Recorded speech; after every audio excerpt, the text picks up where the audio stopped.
graduate. Yeah, you know what it is. Collinsville High School, a champions.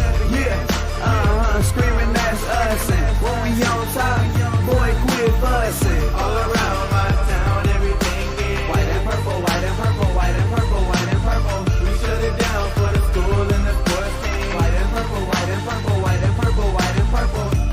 White and purple, yeah, I know you see it. You see the chaos and you tell yourself you wanna be it. I go to see it, yes, so I am a champ. I ran this game so long, I'm starting to get a stomach cramp. Class of 1, 2, but we're number 1. Shout out to all my juniors, yeah, you know we get it done. White and purple, you already know. It's little easy peasy and that boy lay low. Yeah, you know what it is. Collinsville High School, a champions. Yeah, screaming that's us. And when we on top, boy, quit fussing. All around my town, everything is white and purple, white and purple, white and purple, white and purple. We shut it down for the school and the sports team. White and purple, white and purple, white and purple, white and purple. I'm by my white and purple, Scarface and DJ Screw. We on the peak of the mountain, best at what we do. Yeah, we the champs, homie, but we ain't selling shoes. These boys bleeding purple, call us the chief and crew. They don't gotta do it big, cause I don't play with sports. I play my cards right, now a good report. When Dub 12 comes, it's time to roll off. I'm the back cause everybody rolling with me, K-Hawks. Yeah, you know what it is. Look, all the freshmen, all the fresh boys, High school champions. yeah, they know what it is. All around my town, everything is White and purple, white and purple, white and purple, white and purple. we shut it down for the school and the sports team. White and purple, white and purple, white and purple, white and purple. Yeah, you know what it is. Collinsville High School, a champions. Yeah, screaming that's us. And when we on top, boy, quit fussing. All around my town, everything is white and purple, white and purple, white and purple, white and purple. We shut it down for the school and the sports team. White and purple, white and purple, white and purple, white and purple.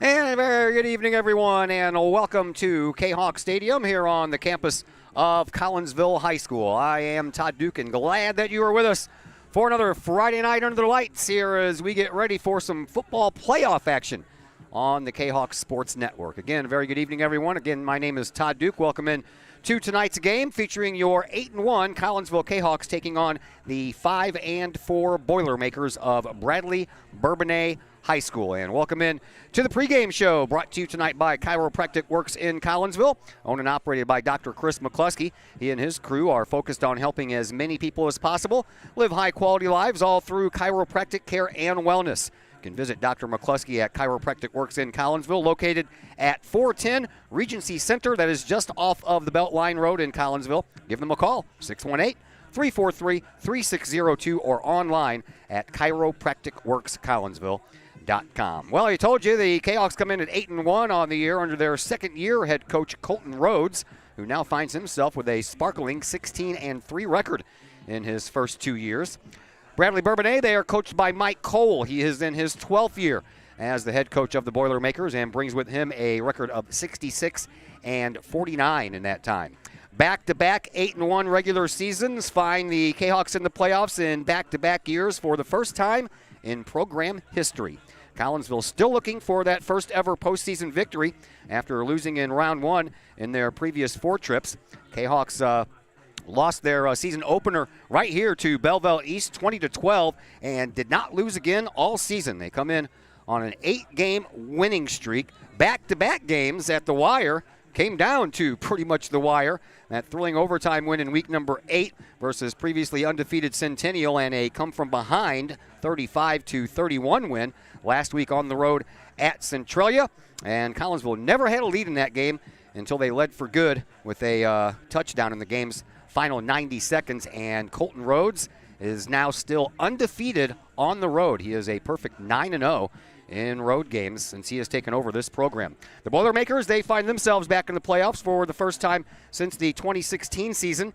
Current head coach Mike Cole took his team to the postseason 5 straight years from 2012 to 2016.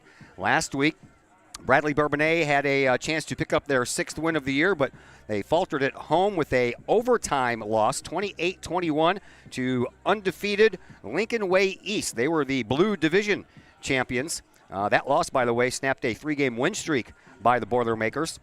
Bradley-Bourbonnais, they play in the 5-team Southwest Suburban Conference's Red Division, and the Boilermakers were conference champs this year with a perfect 4-0 mark. We'll have more on both of these teams, but we'll hear from both the head coaches. Coming up next, we had a chance to talk things over with Mike Cole of Bradley-Bourbonnais, and we'll pass that conversation on to you next as the Chiropractic Works pregame show continues right here on the Kahok Sports Network. The Ortho Gold TRT tissue regeneration machine is revolutionary new technology. It's known as a shockwave machine. In the hospital setting, it's lithotripsy. The machine looks sort of like an ultrasound head, but it's much different technology. It drives sound waves into tissue at 3,500 miles an hour. It's a 3 to 5 minute non-invasive treatment. This is revolutionary technology. It's great for acute, which means, injured tissue.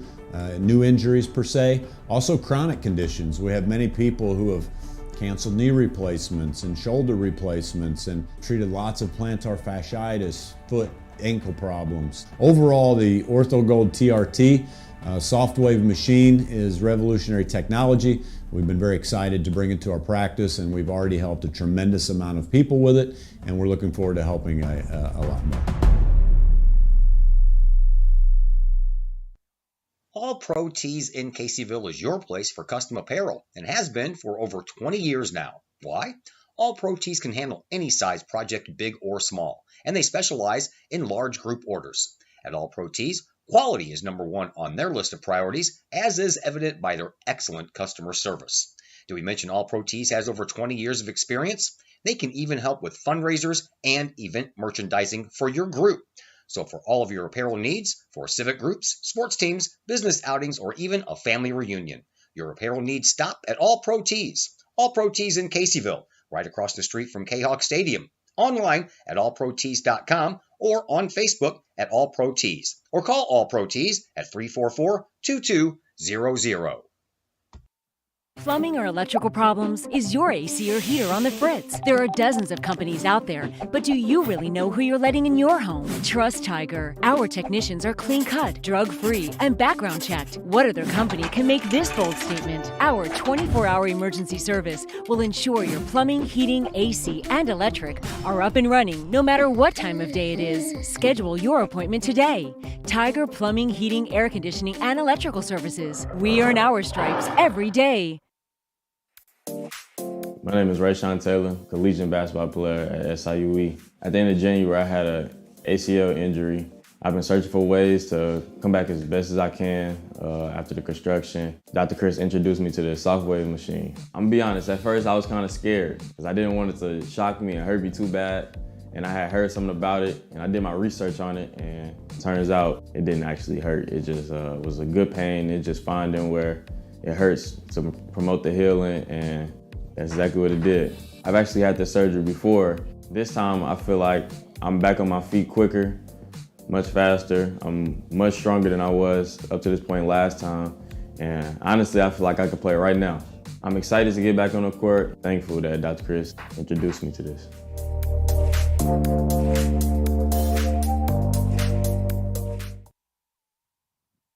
And we welcome you back into the Chiropractic Works pregame show here on the Kahok Sports Network as we're getting you set for 7A Round 1 football playoff game tonight as Collinsville takes on Bradley-Bourbonnais. Joining us now is the Boilermakers head coach, Mike Cole. You've been doing this for a while now, man. This is your 12th year. Tell me about this year's team and this year's season. Yeah, we're led by our seniors, and we got 24 seniors, and they're really special kids, and they're great in the hallways at school. They just act right everywhere, so we're really blessed to be led by those guys. It's been a fun team to be around. They show up early for practice. We're never starting practice late or meetings late, so it's been a great year. I'm really happy to be rewarded with a playoff opportunity.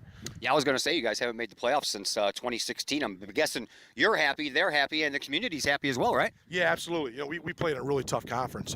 We just played Lockport a couple weeks ago. They're defending 8A state champions, Lincoln Way East. So it's hard for us to get in, and so we're excited to be in, and our kids are looking forward to the opportunity to play and definitely focused and ready to go. And so we're banged up like everybody else this time of year, but we're excited to be here. Tell us a little bit about the makeup of your team and your schemes offensively and defensively. Sure, yeah, defensively, I mean, we're playing about as good as we've ever played all year. So we're flying around making plays. A.J. Mancia is a starting linebacker for us. He's number 13. He's a junior. He's a state wrestler type kid, just a really tough kid, physical. And our defensive line's played really well. Tegan Shear, number 6. The Fanning kid, he's a kid that came to us this past year. He's number 47. They play defensive ends for us. And then Victor Rogers inside. So our defense flies around, and we're excited to watch them play tonight. I feel like they're playing about as good as they played all year. Our defensive staff's done a great job. Our offense is kind of multi-dimensional. We do like to throw it a little bit. Neil May's one of our receivers, and we think he's a pretty special kid. He's number 5. You'll see him, and we try to get him the ball in a lot of different areas and different ways, and he's just a great human. He leads us. He's one of our captains. Number 1, Caleb Barkley, same thing. I mean, those 2 kids are both seniors, and you'll see him touch the ball in different ways. And Ethan Cole's our quarterback. He's a junior. He's thrown for almost 2,000 yards this year. He's 19 touchdowns, 2 interceptions. He's had a really great year, and so we're excited about him. And so we like to throw it, but we'll run it too. I mean, teams in the last couple weeks have made us run it, and we if we have to run it, we will. Our offensive line is led by Smiley. He's a right tackle for us. We have a couple seniors up front that lead us as well. So yeah, that's basically who we are, our special teams, and we feel like we got a really good kicker. Josh Clifton, I think he's one of the best in the state of Illinois. He's a senior. I think he's a Division I kicker, field goal kid, and our punter's really good too. So we're excited about our special teams as well. Tell me how you would face this scenario. Let's say you are the coach of the Collinsville Kahawks. How would you stop the Boilermakers? Yeah, that's a good question. I mean, I think it's going to be a great football game. I think I don't know. I never really thought about that stopping us. I know our defense is really good, and we played against our defense all summer, and they gave us fits. So I know our defense is really good. I think we play really fast. I think that's probably what he's saying right now to his offense. That these guys play at a high level. They play really fast football, and so I think that's probably what he's telling his kids, I would assume. And then offensively, how they would stop us, I mean, I don't know. I don't know. Teams have done it. We've put some points on the board too, but they got to be sure tacklers in space. We got some good athletes, just like they do, and so I think we're pretty similar actually as far as athletic ability on the perimeter. And they're number 1 and our number 5 are kind of similar type kids, and their quarterback is really good, like our quarterback is. So I think we're pretty similar type teams, and I think our fear is probably equal to theirs. So it should be an interesting matchup. All right, put your hat back on as your head coach here. What worries you the most about facing Collinsville? Yeah, I think the biggest thing is just a trip. We traveled 4 hours, and we stopped in Springfield on the way down and tried to get out and stretch. And, our kids aren't used to that. Anytime you travel longer than an hour and a half in our conference, it's something different for us. So trying to battle that, we're traveling the same day we're playing. And so for us, that's the biggest obstacle right now. And playing a team like this that's really athletic, and I think the biggest thing with Collinsville is the last couple of years, they just won a lot of football games. And if you get high school kids to believe in winning and they believe they can do it, that's 99% of it. So this coach has done a great job of that, obviously, by looking at their records the last couple of years. Thanks for the visit, Coach. Good luck tonight. Thank you so much. That is Mike Cole, the head coach of the Boilermakers. We'll take a break here and come back and talk things over with Collinsville's head coach, Colton Rhodes. We'll do that next on the Kahok Sports Network. The Ortho Gold TRT tissue regeneration machine is revolutionary new technology. It's known as a shockwave machine. In the hospital setting, it's lithotripsy. The machine looks sort of like an ultrasound head, but it's much different technology. It drives sound waves into tissue at 3,500 miles an hour. It's a 3 to 5 minute non-invasive treatment. This is revolutionary technology. It's great for acute, which means injured tissue, new injuries per se. Also chronic conditions. We have many people who have canceled knee replacements and shoulder replacements and treated lots of plantar fasciitis, foot, ankle problems. Overall, the Ortho Gold TRT soft wave machine is revolutionary technology. We've been very excited to bring it to our practice, and we've already helped a tremendous amount of people with it, and we're looking forward to helping a lot more.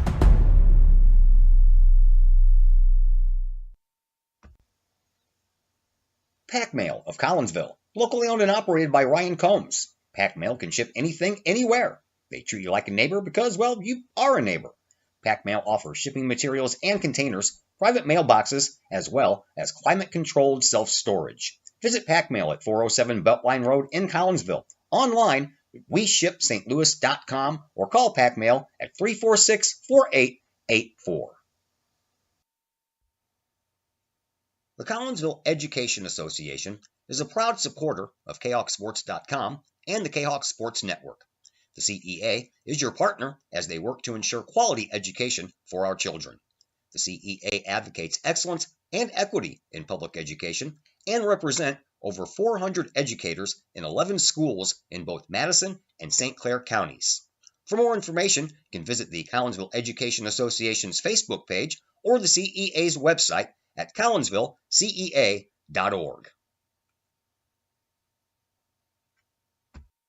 Your home is where you feel happy, safe, and secure. So if you see signs of foundation problems like cracks or uneven floors, worrying is natural, and getting it fixed is crucial. Woods Basement Systems understands. We've been solving foundation worries since 1986. Woods experts have the training and equipment to make permanent repairs. So stop worrying, because with Woods, it's fixed forever. Foundation problems don't get better with time, they get better with Woods, the all things basement-y experts. Call or go to woodsbasementsystems.com today. The Ortho Gold TRT tissue regeneration machine is revolutionary new technology. It's known as a shockwave machine. In the hospital setting, it's lithotripsy. The machine looks sort of like an ultrasound head, but it's much different technology. It drives sound waves into tissue at 3,500 miles an hour. It's a 3 to 5 minute non-invasive treatment. This is revolutionary technology. It's great for acute, which means, injured tissue. New injuries per se, also chronic conditions. We have many people who have canceled knee replacements and shoulder replacements and treated lots of plantar fasciitis, foot, ankle problems. Overall, the Ortho Gold TRT soft wave machine is revolutionary technology. We've been very excited to bring it to our practice, and we've already helped a tremendous amount of people with it, and we're looking forward to helping a lot more.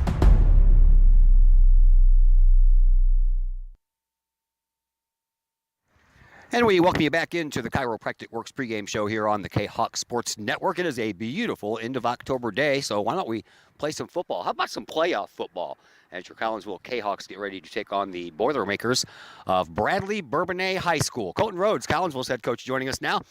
All right, Coach, second year, 16-3 record. You have not lost a game on the road. Back-to-back 8-1 regular seasons, back-to-back clinching of playoffs, man. You're just setting all kinds of history here. Yeah, I mean, it helps when you got a great team like we have here, from the staff to the players to the managers to the booster club. Everybody here has kind of really clicked and really gelled, and we've started to form something special, a nice bond between everybody. So hopefully we can keep that going for years to come, but the past 2 years have been awesome. And how about this community, man? Everywhere I have turned this whole week, everybody's talking about this game, and the Collinsville Kahawks are in the playoffs for the second year in a row. It feels so good to hear that and see that, because, I mean, I live in town, and seeing all the people around town and seeing all the excitement on the internet for this game, and hopefully these fans start packing the stadium here pretty soon, and it's going to be a fun one tonight. All right, give us an injury list update. We know last week no Bagwell, no Jerry Richardson, no Mondre Kroom, no KJ Thorpes-Watt, so give us an update on the health. So all those guys you listed there will all be back in some type of capacity. We'll see how good everybody is and how great they're feeling pregame, but they're all gonna play, and we'll see how much we can play them after that. Roland got injured at the end of that Centralia game. He's got a pretty decent sprained ankle. We're gonna test him out pregame and see where he's at. So the only for sure kid I know that is not playing tonight from the injury list is Dalton Hersey, and he's been out since week 3. Hopefully he can come back soon. If we keep winning some of these games, he can get involved in the playoffs for us. But right now, for a Week 10 game, we're pretty injury-free, about as good as you can be. All right, I loved the write-up that the St. Louis Post-Dispatch had the other day, and the very first line of it was, you did not have a cardiologist on call, because the last 2 weeks, man, they have been something to watch. Yeah, we've brought it down to the wire the past 2 weeks, and it's been a great thing to see, because last year we had some really close games, especially early on, and including that playoff game last year, and our kids kind of freaked out a little bit. I don't know if freaked out's the right word, but they were kind of nervous, kind of playing a different way, because they're playing behind a little bit. And these past 2 weeks, whether we were playing behind or tied or what have you, the kids never dropped their heads. They were confident, they were focused, they knew they had a job, and they knew no score was going to be too much for us to overcome. So it's been nice to see that maturity level, and I think it's going to do us some favors here come tonight and in the future. Let's touch on the Centralia game for just a little bit. A little bit of a different game for you guys. Number one, the other team did not turn the ball over. That's the first time that's happened this year.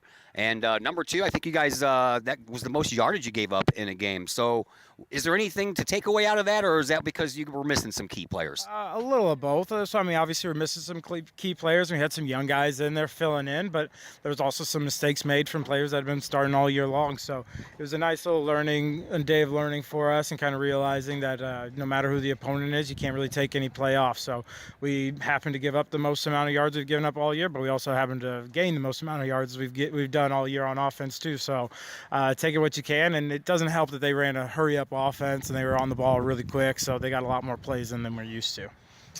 Talk to me about the game-winning drive, man. That pass out to Darren Pinnell was just awesome to get you guys down that far to finally get it in, and you didn't have a lead in that game until that point. Yeah, so we had that last drive, and we kind of moved Darren over to our sideline because we liked the corner matchup they had, and we beat him for a hitch, and Darren kind of made a move inside, and that guy bid on it. Then he turned outside and was able to gain about 20 yards, get out of bounds.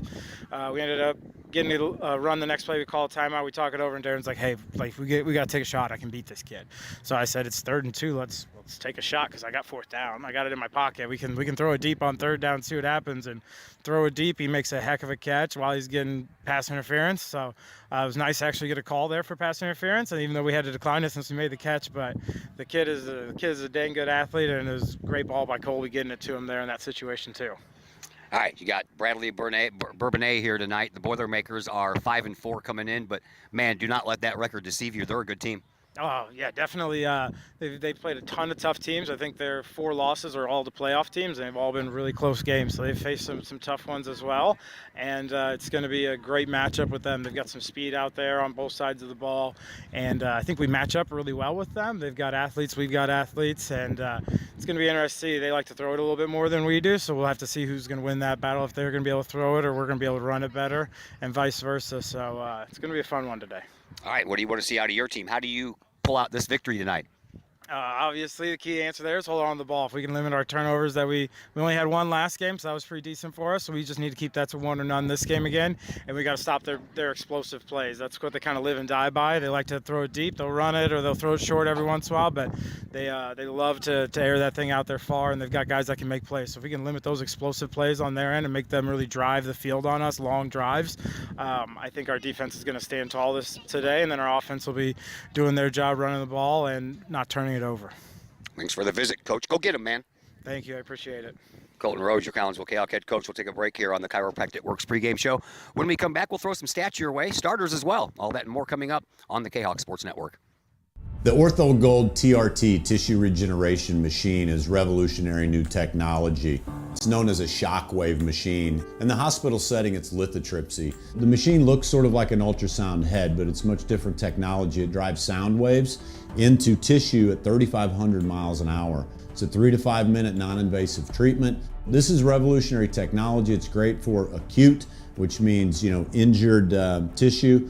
New injuries per se, also chronic conditions. We have many people who have canceled knee replacements and shoulder replacements and treated lots of plantar fasciitis, foot, ankle problems. Overall, the Ortho Gold TRT soft wave machine is revolutionary technology. We've been very excited to bring it to our practice, and we've already helped a tremendous amount of people with it, and we're looking forward to helping a lot more.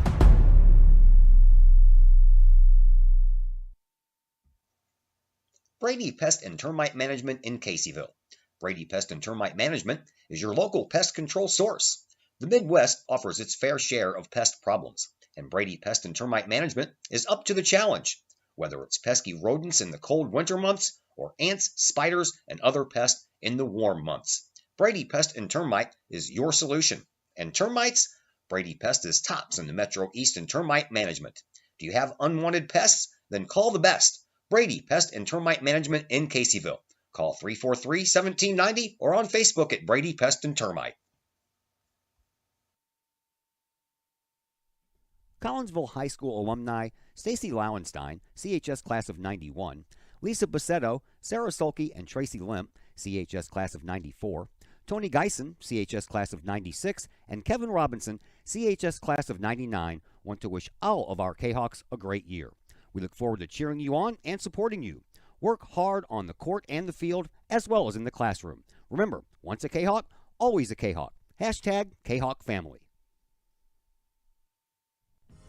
Looking for a little bite to eat in a nice, friendly establishment before heading out to a game? Look no further than LC's Pub in Caseyville. Just blocks from Collinsville High School, LC's Pub is the pub of choice for Kahawk fans, before, after, or even during Kahawk games. LC's Pub features a wide variety of traditional bar food like burgers and fries, chicken wings and chicken strips, appetizers like pepper jack mac and cheese bites, fried pickles, and green beans. Plus, they have salads, fish, shrimp, and more. LC's Pub also features an outdoor patio, a gaming room, weekly poker tournaments, and a pool table, plus enough TVs for all the sports fans. And LC's Pub shows Kahok games live, as well as Blues and Cardinals games. LC's Pub, 605 North Main Street in Caseyville, right across the intersection from All Pro Tees. Call for carry-out orders at 618-855-9007 and on Facebook at LC's Pub. LC's Pub, Kahok fans' pub of choice.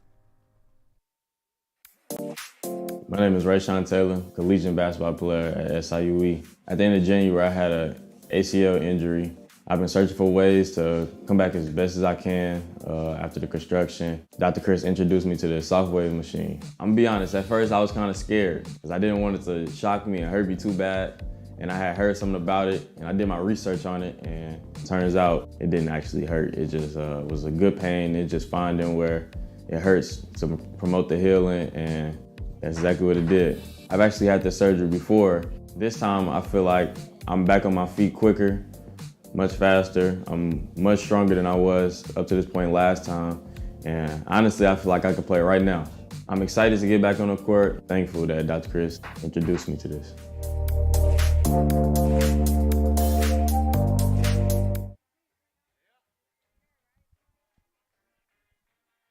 And once again, welcome back to Kahok Stadium here on the campus of Collinsville High School. I am Todd Duke. Dr. Chris McCluskey, he's here. He'll be up here in a moment as we continue to get you ready for this contest between Collinsville and Bradley-Bourbonnais.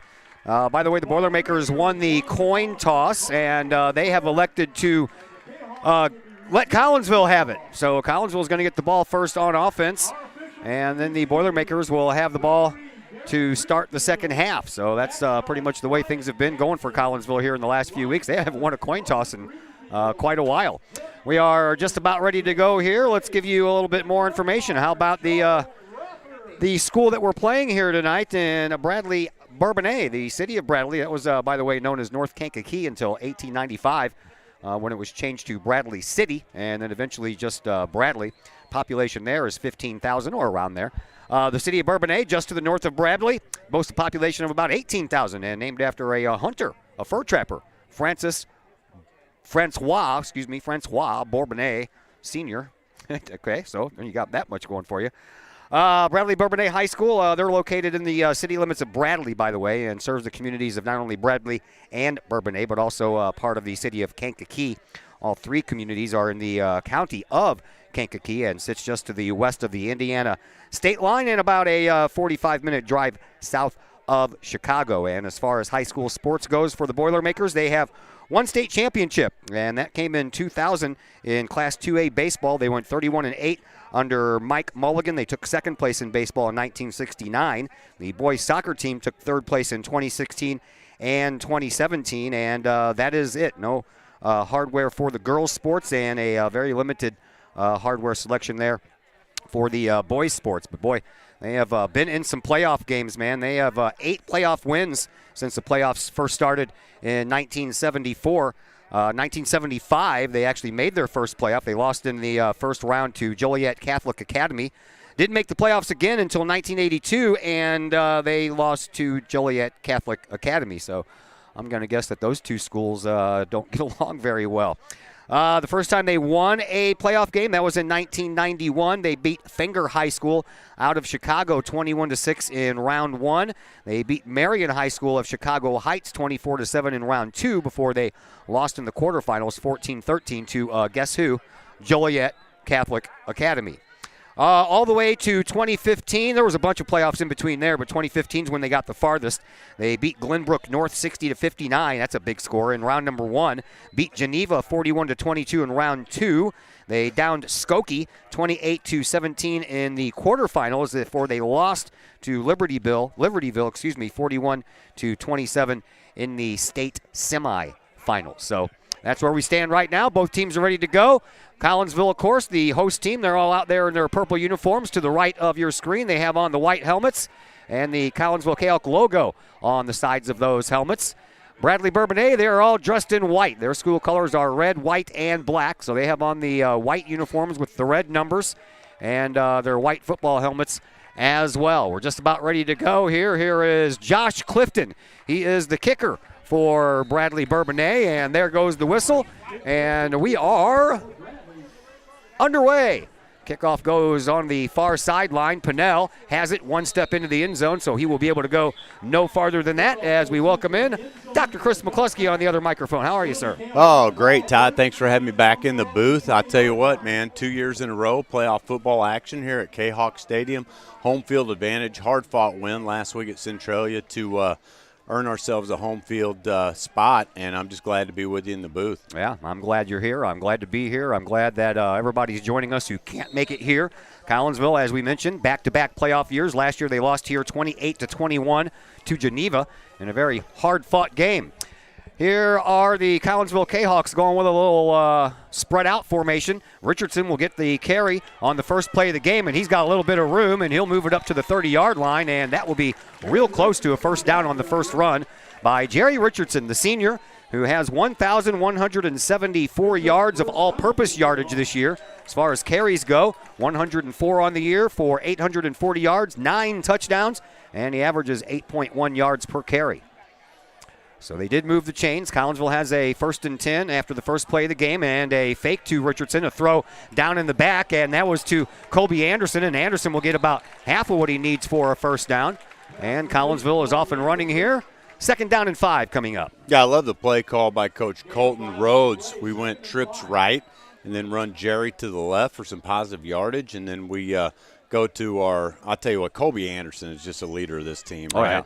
We do a little wide receiver screen to him over to the left, and Collinsville's moving the ball here to open up the game. Trips left on this particular setup. One wide receiver over on the far side. And Richardson again the lone setback. In shotgun is Bagwell. He'll keep it this time. And after a week of missing because of an injury, he'll plow ahead and pick himself up a first down. Bagwell had to change jersey numbers because when he was injured in that Week 8 contest against Centennial, they had to cut off his jersey. And so he does not have number 10. He's wearing number 8 tonight. Yeah, we're just thankful Ethan's back in action. You know, we've been taking care of him at the office, and he's just healed tremendously, and I'm so thankful that he's ready to go tonight. Double wide receivers on both sides of this formation. Again, Richardson, the lone setback. He gets the carry. He tries the left side, and nice open field tackle there by Mansilla. A.J. Mansilla. You'll hear his name a lot. Middle linebacker, wears number 13, had a sack, interception, and a fumble recovery last week against Leakin Way East. And I was talking to one of the newspaper guys from up that way. He said that he made up an all-state selection as a junior. That was a great play by 13 Mansilla. He got a lot of penetration and brought down Richardson in the backfield. Yeah, Richardson lost a yard on the play, so it brings up 2nd down and 11 here for Collinsville. We're just underway in the first quarter. First pass of the night coming from Bagwell. He pump fakes, and then he rolls out to his right, still trying to direct traffic. He gets hit, throws, got one complete to Colby Anderson, and Anderson is in Boilermaker territory all the way down to the Bradley-Bourbonnais 28-yard line. Man, what a mature play by junior quarterback Ethan Bagwell. You know, his initial receiver wasn't open, so he pump faked. He rolls out. He finds Colby Anderson, and that's going to be good for a solid gain for Collinsville to put us in Bradley-Bourbonnais' territory. Big pickup there for Bagwell, who came into this game 78 of 149 passing, 1,006 yards, 9 touchdowns, 4 interceptions, and a passer rating of 90.8. Pretty solid for a junior quarterback, but that is an SEC baseball commit. He's a great athlete. Yeah, he is. Dude has an arm. I was watching him out here fling that ball 50, 60 yards downfield. Looks like he was throwing a wad of paper in a trash can. There's a handoff to Richardson. He goes up the middle, and after getting some initial contact, he'll make it down to the 25-yard line. That's a pickup of about 3 yards. It'll bring up 2nd down and 7.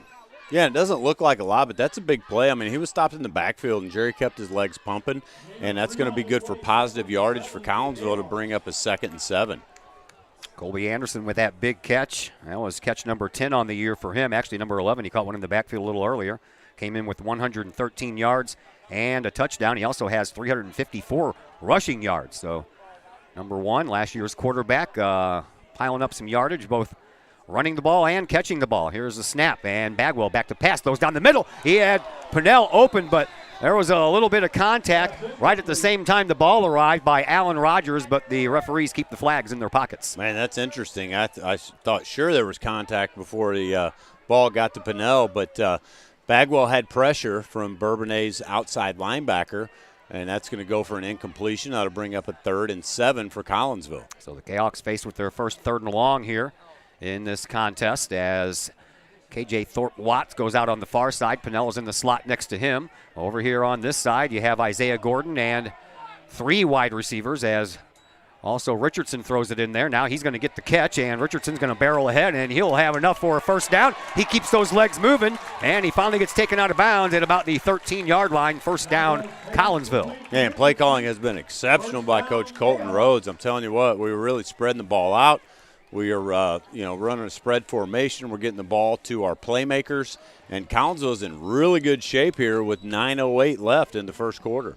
That they are. On the move, the Kahawks are. This time they send trips out to the right-hand side of this formation.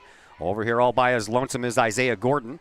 As Richardson stands in the backfield, he'll not get the throw, or the handoff, and a flag, a late hit, I believe, on Bagwell as the feet come out from underneath Colby Anderson, but I think Collinsville's going to get yardage out of this anyway.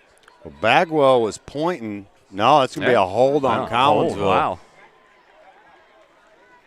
I just saw the flag come in at the same time. That's interesting. That's a quick throw out to the flat, and to have a hold on that, man, that must have been obvious. But the referee called it, so he knows what he's talking about, and that's going to back Collinsville up. Sure is. I was expecting something totally different. I saw Coach Colton Rhodes is asking, obviously he saw something different.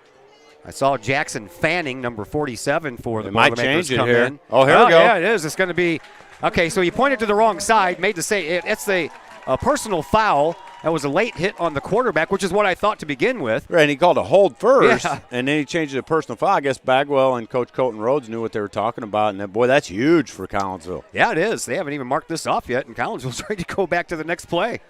Well, now we just got to ride our horses, right? And, Bradley-Bourbonnais has been scored on all year, right? Yeah. They're a good team. They played great teams, but they've been scored on. So I said if our defense holds up and if our offense doesn't commit turnovers, I think we're in pretty good shape. All right, so they place the ball at the 6-yard line, and Collinsville can still get a first down at the 4-yard line.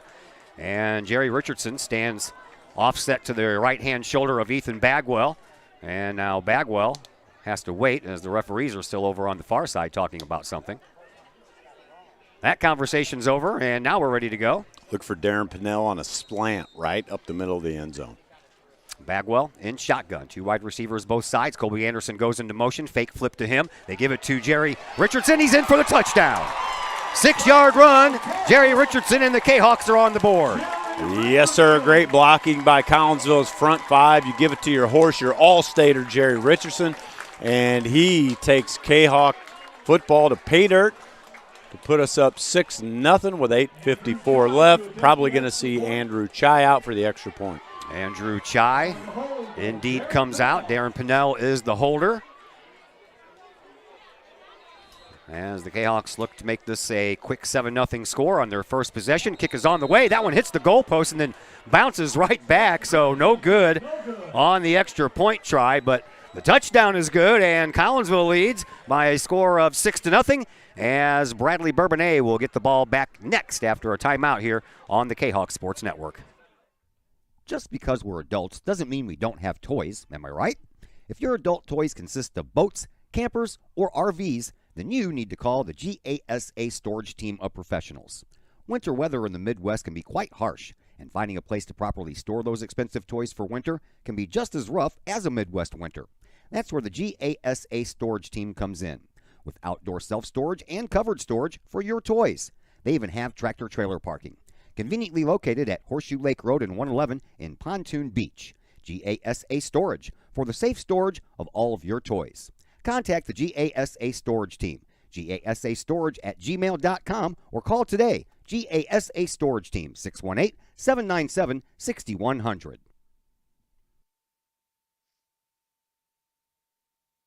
Back here at Kahawk Stadium, Todd Duke, Dr. Chris McCleskey back with you. Collinsville leads 6-0 on a 6-yard run by Jerry Richardson, but the missed extra point has kept the Kahawks from hitting 7-0. Andrew Chai is ready to kick off. Back deep for Bradley-Bourbonnais is Caleb Barkley. and Neil May. And here's a nice line drive kick that's going to take a bounce, and Barkley is going to pick it up at the 10-yard line. He comes forward at the 20-yard line. He is finally taken down at around the 25-yard line, so that is where the Boilermakers will start their first offensive possession under their quarterback. He is the coach's son, and that is junior Ethan Cole, who comes in having completed 132 passes out of 210 attempts, 1,816 yards, 19 touchdowns, and 2 interceptions. He has a quarterback rating of 116.1. That's some solid numbers, Todd. You aren't kidding. Right? We knew their quarterback was good. We know they have a wide receiver that's really good, so we'll see what Collinsville's defense can do here on this first drive for Bourbonnais. Luke Allen lines up as a wide receiver over here on this near side. 2 more over on the far side. Here's the snap, and back to throw is Cole. He throws it, but it's off of the hands of Neil May, as May came from one side of the field and tried to catch it over here on the other side of the field. Colby Anderson was supplying the defense. Is Neil May their top receiver that has 100 yards a game, right? Well, yeah, 779 yards. I don't know about a game, but somewhere close to that. I'd heard that, but at any rate, credit Ethan Bagwell on that first drive for Collinsville on that play where he rolled out and tucked the ball and then hit Anderson, right? Here's 2nd and 10, and a handoff goes right up the middle to Marquise Aaron. Aaron comes into this game having carried the ball 102 previous times for 389 yards and a couple of touchdowns, as they get about 5 on that. So a big third down here coming up early for the Kahok defense. If they can stop this 3rd and 5 situation, might force the Boilermakers into a punt. Here is Ethan Cole. He stands in shotgun, and he has Aaron over his right-hand shoulder. They're going to try to see if they can get Collinsville to jump off sides, but right now the Kahawks aren't biting. And now Aaron will move over and be over the left-hand shoulder of Cole. Cole goes up to throw, and he has a man, and that is Neil May, and May made the catch right where he needed to be for the first down, and then wiggled out of a tackle by Colby Anderson and got a few more yards. Yeah, that was a nice catch by Neil May. Colby was all over him, and he went ahead and caught that ball and got the first down for Bradley-Bourbonnais. So they're going to have the ball at their own 48.5-yard line. 44.5. 44.5-yard line. They're approaching Kahawk territory. Cole in shotgun once again. And here's the snap. Cole, he's going to roll out to his left. He's looking, and he gets pressured. He throws a wobbly pass, and that was almost picked off over there by Colby Anderson. The only thing that stopped him was he had to jump over Neil May to get to it. If the quarterback wasn't so pressured, the ball wouldn't have been out of bounds, and we would have had an interception. Yeah. So that was one of those deals where you like the pressure in the backfield, but at any rate, that's no gain for Bradley-Bourbonnais. A.J. Mansilla checks in on offense, as the Boilermakers are looking at 2nd down and 10 from their own 44-yard line. 7:33 left to go here on the clock in the first quarter. Clock stopped after the incomplete pass. This time split backs on both sides of Cole's shoulders. And a man comes into motion. That is Neal. Here's the snap, and the handoff is going to go up to Mansilla, and Mansilla will get about 4 yards, and a late flag comes in right at the end of that tackle. Hopefully holding. That's usually where that comes from.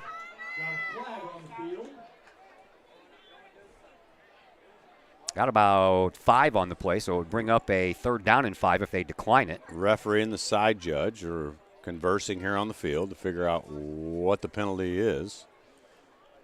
A lot of conversation. Mansilla, by the way, coming in to run that ball. He's only gained 54 yards on 10 carries this year. Face mask. That's a face mask against. Oh, on the offense. Yeah, that's kind of strange. See that very much. Yeah, you sure don't. We saw about 72 face masks on the yeah, Kahawks last week at Centralia. Only about 3 got called. So it'll be a repeat of 2nd down. It'll be 2nd and long after they march this off. So look for Bourbonnais to throw the ball. They're a throwing team. They don't run the ball a lot. We don't move the ball on a penalty? Surely we didn't decline it. Did we? Well, it would be 3rd down if we did decline it, not 2nd. All right. It should either be 2nd and long or 3rd and 10. Right. Already a little confusion going on. Wait a minute. Okay, so what happened? Did they pick up the flag? Okay, I have no idea what's going on. Makes no sense. The scoreboard still says second down. The chain gang still says second down. Here is a run that is not going to go anywhere. Collinsville stuffs that one for a couple of yard loss. And now it'll be 3rd and long. I'm confused. Well, yeah, I don't know what happened I didn't there. see him pick up the flag. But I'm going to tell you, big 66 Max Link just stuffs the run on that play, man.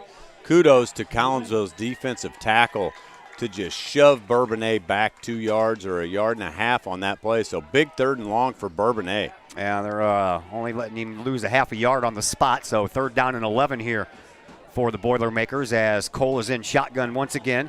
He has Aaron standing over his left shoulder, and he's going to fake the handoff. He's getting pressured from behind, and down goes Cole. There goes big 66 Max Link along with All right, host. let go. Along with a host of Kahok defenders, and that's going to put Bradley-Bourbonnais in a punt position.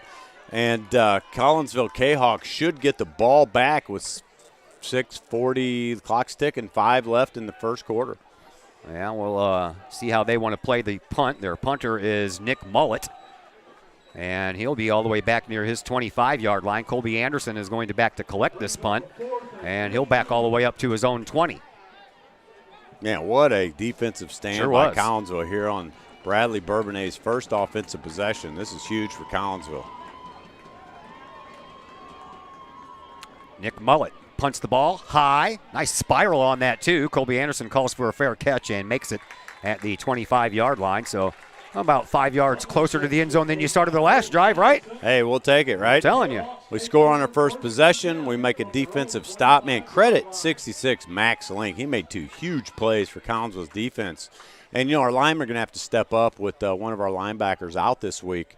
So good news for Collinsville so far this game. Yeah, Collinsville has allowed 1,752 yards of offense this year. That's about 194 per game, but they've averaged only giving up 83 yards on the ground in every game. So under 100 yards is always nice. Here's a snap. Bagwell passes. He does so behind, and it's to Pennell. Pennell on the run in front of his bench. Finally gets pushed out of bounds on maybe a saving push out of bounds there by Alan Rogers. Yeah, nice wide receiver screen to junior Darren Pennell. And Pennell's had a great year. I mean, he has been a key component to this Kahok offense and defense, so that puts Collinsville right back in business. First down for the Kahawks. They have the ball sitting on their own 46-yard line. And a fresh set of downs in which to work with 6:01 left on the clock here in quarter number 1.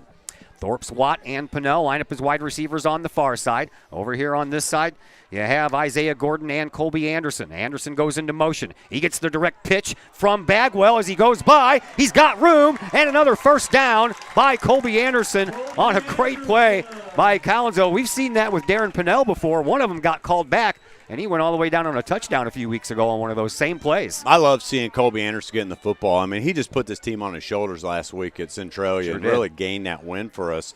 And I'll tell you what, Bourbonnais' linebackers have been their weak spot. So if we can continue to move the ball and our defense holds up, things are looking good for Collinsville. They only gave Colby 9 on that running play, so 2nd down and 1 for Collinsville.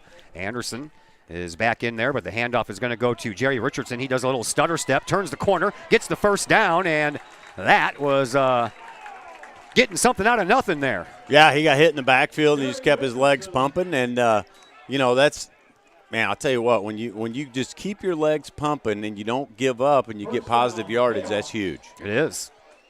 So first down for Collinsville as they're into Boilermaker territory at the Bradley-Bourbonnais 39-yard line with a fresh set of downs. 5:15 left to play here in this first quarter.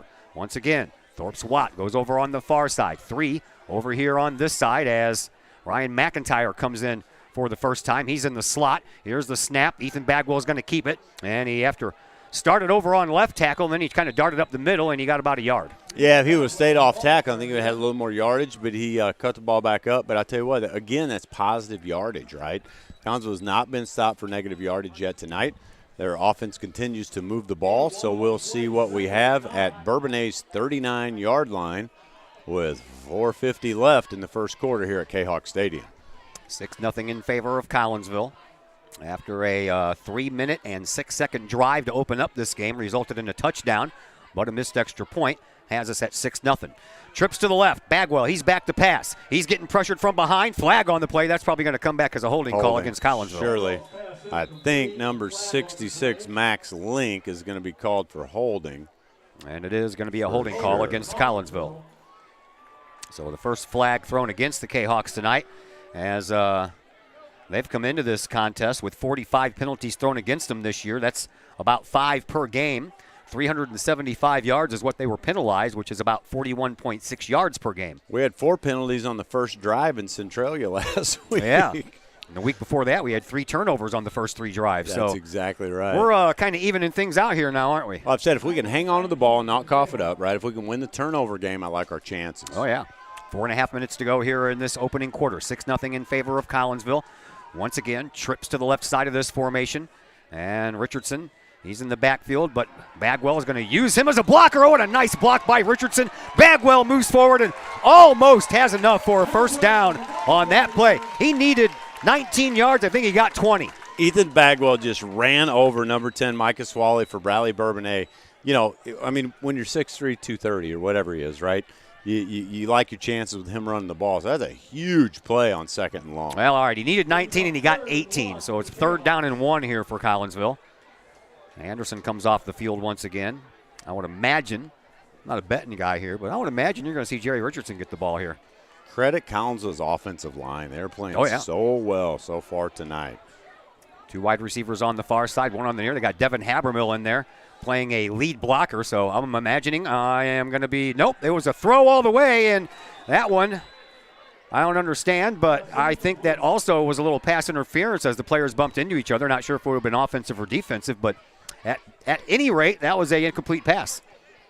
It sure was. We tried a slant pattern. I mean, I guess the linebackers were going to crowd for the run, so we tried to kind of sneak one in on Bourbonnais, but it didn't work. You know, the whole time they were going to go for it on 4th down anyway, so they're like, we have 2 plays. Let's see if we can make something happen here on this 3rd down play.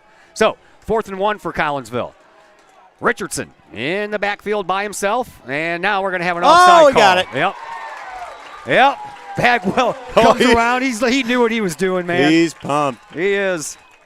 You know, when he passed his concussion protocol testing and we knew he was going to play, he posted on his social media, "Don't doubt me." Yeah. And I thought, man, that's a bold statement, but so far he's delivering here tonight. Yeah. I didn't doubt him for a minute anyway. What if he would have asked him, he probably would have played last week. What a tough kid, huh? Yeah. Well, he caught a ball on the sideline last week. I saw that, yeah. I told him, I said, if you do that again, I'm going to tackle you. You don't have to worry about playing. We caught that when we were on the air last week. All right, fresh set of downs for Collinsville. 2 wide receivers both sides. Here comes a man in motion. That's Pinnell. He gets the flip. He's going to try this left side. He turns the corner, runs into a little bit of resistance there, but still manages to get positive yardage. Yeah, he did. That was actually nice pursuit by Bourbonnais' linebackers, both their outside backers and their inside backers. So credit Bourbonnais. I mean, their back's against a wall right now, and they're still out there, giving it their best. And that was a big play for Bourbonnais. But, again, we still get positive yardage. I asked their coach during the pregame interview, I said, what's your biggest worry tonight? He's like, the bus ride.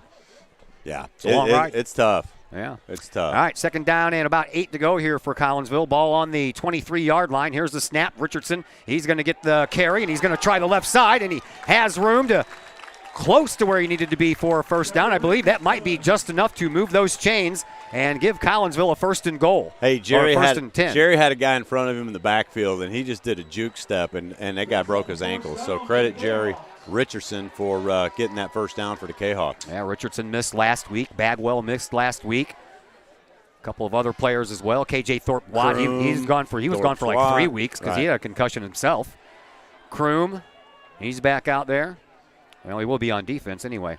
All right, split wide receivers, 2 on this side, 1 on the far side, or 2 on the far side.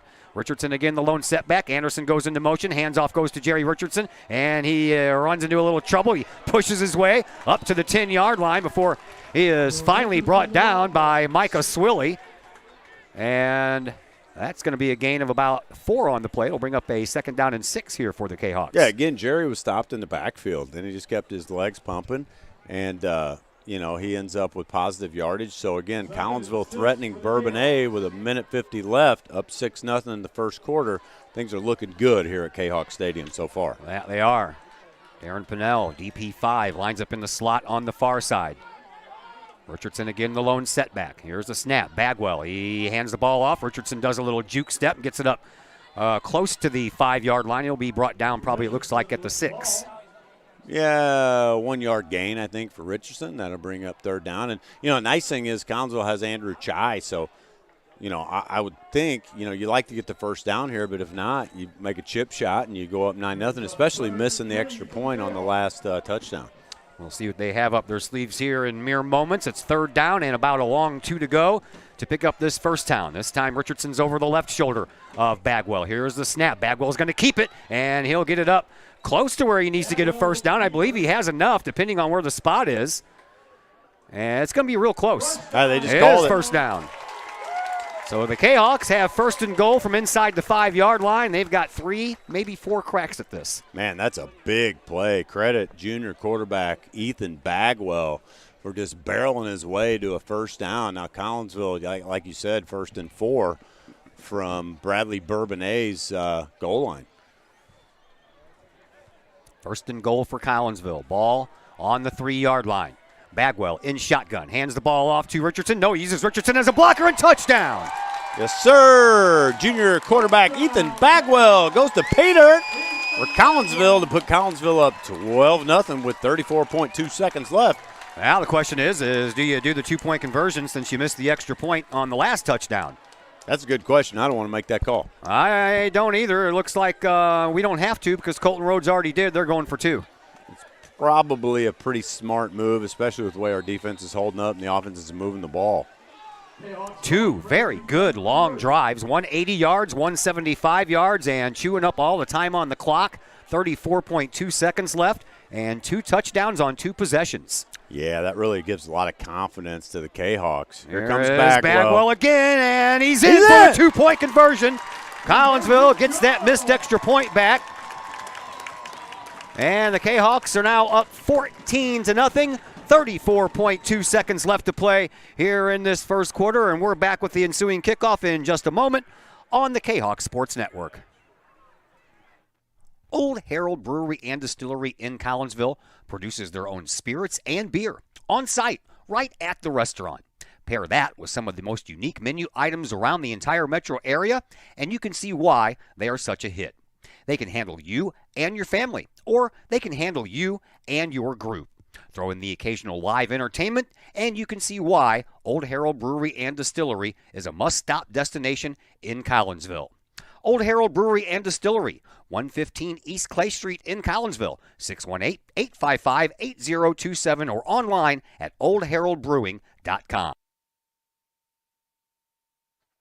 Once again, we welcome you back here to Kahawk Stadium. My name is Todd Duke. On the other microphone, Dr. Chris McCluskey, as Collinsville has staked themselves out to a 14-0 lead. Andrew Chai kicking off to Caleb Barkley and Neil May. And looks like they're going to try May this time over on the far side. He'll bring it up across the 20. Now he's approaching the 30 and finally gets pushed out of bounds at around the 35-yard line. So that's where the Boilermakers will start their second possession, and they only have 27.8 seconds left in this first quarter. So Collinsville has done a pretty nice job in ball control and time of possession here tonight. I mean, I don't think we could have scripted a better start to the game, Todd. This Bradley-Bourbonnais team is good. I heard they took the number 1 8A team to overtime last week. They did. So kudos to Collinsville. Let's see what we can do here as we wind down the first quarter. Their 4 losses have been by a combined 15 points to all 4 playoff teams they lost to. All right, so Eric Cole back to work. He has Marquise Aaron as his running back over his right shoulder. 2 wide receivers near, 1 far. Back to pass is Cole. He looks down the middle. He throws down the middle. He's going to overthrow everyone. The closest one to that was DP5. And DP5 was on that receiver. I don't want to say it. Back in Southern Illinois, we had a lot of terms for that. But he was right on him, right? Yes. You are a wise man for not saying it. Right on him. 21.9 seconds left to go here in this first quarter. It's been kind of a long first quarter, hasn't it? It has. I like it, though, because we have a 14-0 lead. We'll take it. Oh, yes, we will. All right. Second down and 10 for the Boilermakers. Again, 2 wide receivers near, 1 far. Here's the handoff. It goes to Aaron, and Aaron will barrel forward. He'll pick up about 3 yards on the play, but that's going to bring a third down and long for Bradley-Bourbonnais. That was number 77, Montre Crum, filled a gap. And I'm telling you, if he got past our first level, he was off to the races. So credit Montre Crum for bringing the Bradley-Bourbonnais running back down. Got both the Crum boys out here right now, number 77, Montre, number 28, Mondre. And looks like we're going to have a end of the first quarter. And we'll be back to tell you all about quarter number 2. Collinsville leading after 1 quarter of play by a score of 14-0. Quarter number 2, that will be heading your way in just a moment here on the Kahok Sports Network. The Times-Tribune, Madison County's longest-running leading independent newspaper. The Times-Tribune covers Troy, Collinsville, Maryville, and all the villages and communities of Madison County. From area city halls to sports, including the Collinsville Kahawks and Unit 10 District News. The Times-Tribune covers that and more. The Times-Tribune is a weekly hometown newspaper published every Thursday, and a 1-year subscription is only $40 for the printed and online editions. For more information, call the Times-Tribune at 618-667-3111, online at timestribunenews.com, or follow them on Facebook at Times-Tribune.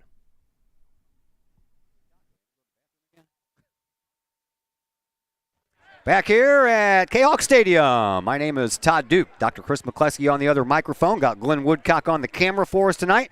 Zach Roseman is up here keeping track of our stats. We have halftime scores coming up for you from Mr. Chris Kettler. We got a whole crew working over here for you tonight. All right, a fresh set of minutes put up on the clock, 12 of them to be exact, as we begin here in the second quarter. 3rd down and 7 for Bradley-Bourbonnais. And now we have a whistle.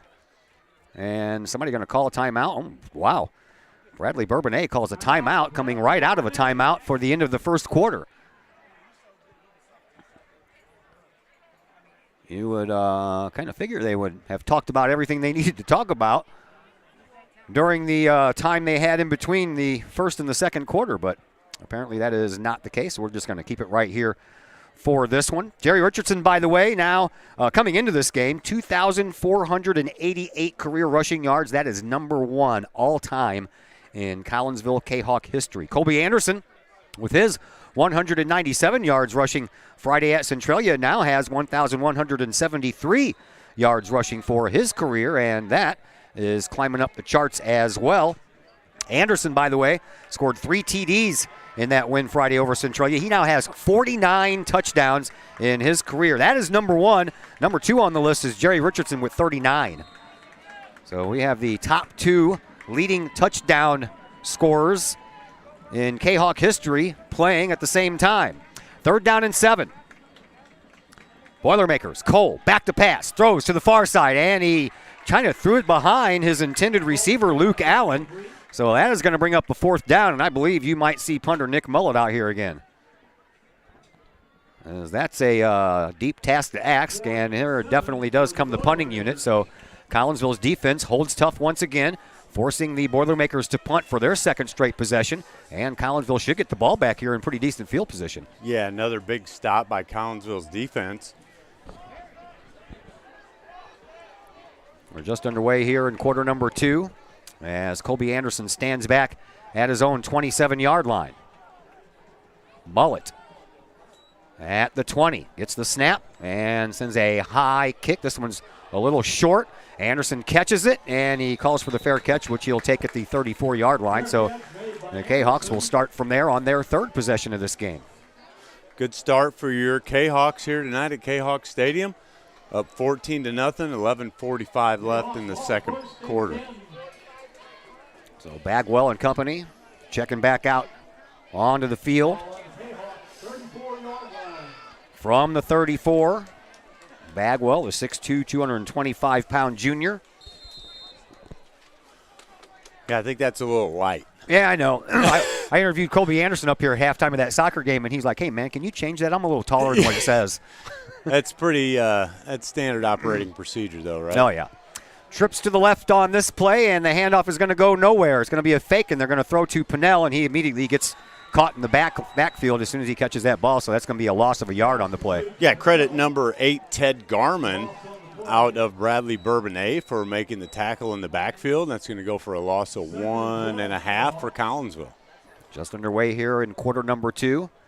11:20 left to play in this first half. Collinsville with a 14-0 lead and their third possession.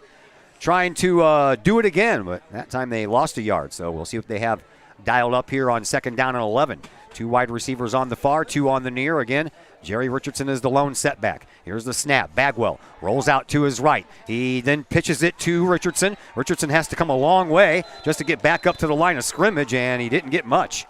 Yeah, option play for Bagwell, and Bradley-Bourbonnais set the edge well. He gave the ball up to Richardson, and not much doing. That's going to set up a 3rd and long for Collinsville from their own 37-yard line. Picked up about 3 yards on the play, but he was already 1 yard deep, so that's going to bring up a 3rd down and 7. As we have 3 wide receivers on the far side, 1 over here on the near side.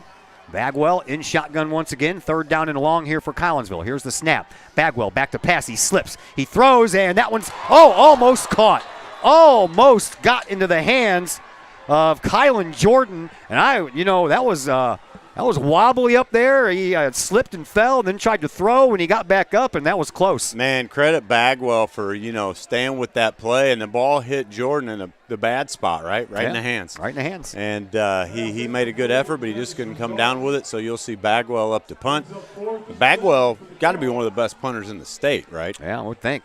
All right, here is Neil May back. Neil May returned a punt last week against Licking Way East for 48 yards and a touchdown, so beware of him. And he's going to call for a fair catch at the 26-yard line. They'll mark it down at the 27, and that is where the Boilermakers will begin their 3rd possession of this game. Well, Bradley-Bourbonnais had to have that stop. I mean, down 14-0 with 10 minutes left in the second, and they did so. They're going to get the ball back on their own 6 or 7 yard line. And we'll see what your Kahok defense has to offer here on Bradley's, 3rd possession? 3rd possession. 10:45 left to play here in this second quarter. And the Boilermakers have 2 timeouts left up on the board. They had to use one right after the first quarter ended and right before the second quarter began. So here is Marquise Aaron. He stands over the right-hand shoulder of Ethan Cole. Cole will go out and roll out to his right. He's looking, he's throwing on the run, and he overthrows his intended receiver, Caleb Barkley, over there in front of his own bench. Yeah, Barkley was wide open in between our cornerback and safety, and the quarterback just overthrew him. So Collinsville got away with one. That'll bring up 2nd and 10 for Bourbonnais, again on their own 26-yard line. 10:37 left to play here in this second quarter. Collinsville up 14-0 after the Kahawks hit pay dirt on their first 2 possessions, a 80-yard drive and a 75-yard drive. Chewed up a lot of game clock in those 2 drives as well. 2nd down and 10 for the Boilermakers. Here is Cole. He'll hand the ball off to Aaron, and Aaron will zigzag his way up the middle. He'll pick up about 7 on the play. It'll bring up a 3rd down and 3, but this is a big 3rd down for the Boilermakers. Yeah, we've talked about that for the last few weeks, right? Uh-huh. All of a sudden we're at 3rd and 5, it looks like, for the Boilermakers, and they're mostly a passing team. They have not run the ball well, but when they pass, they spread us out, and then they hit us with the run. So we'll see what Kahok defense can do here on this 3rd down. Fans need to step it up a notch over here on this 3rd down play, man. I'm telling you what. All right, in shotgun once again is Cole. He has Aaron over his left shoulder, or make that his right shoulder. And now he's going to be over his left shoulder as he switches spots. And Cole takes the snap.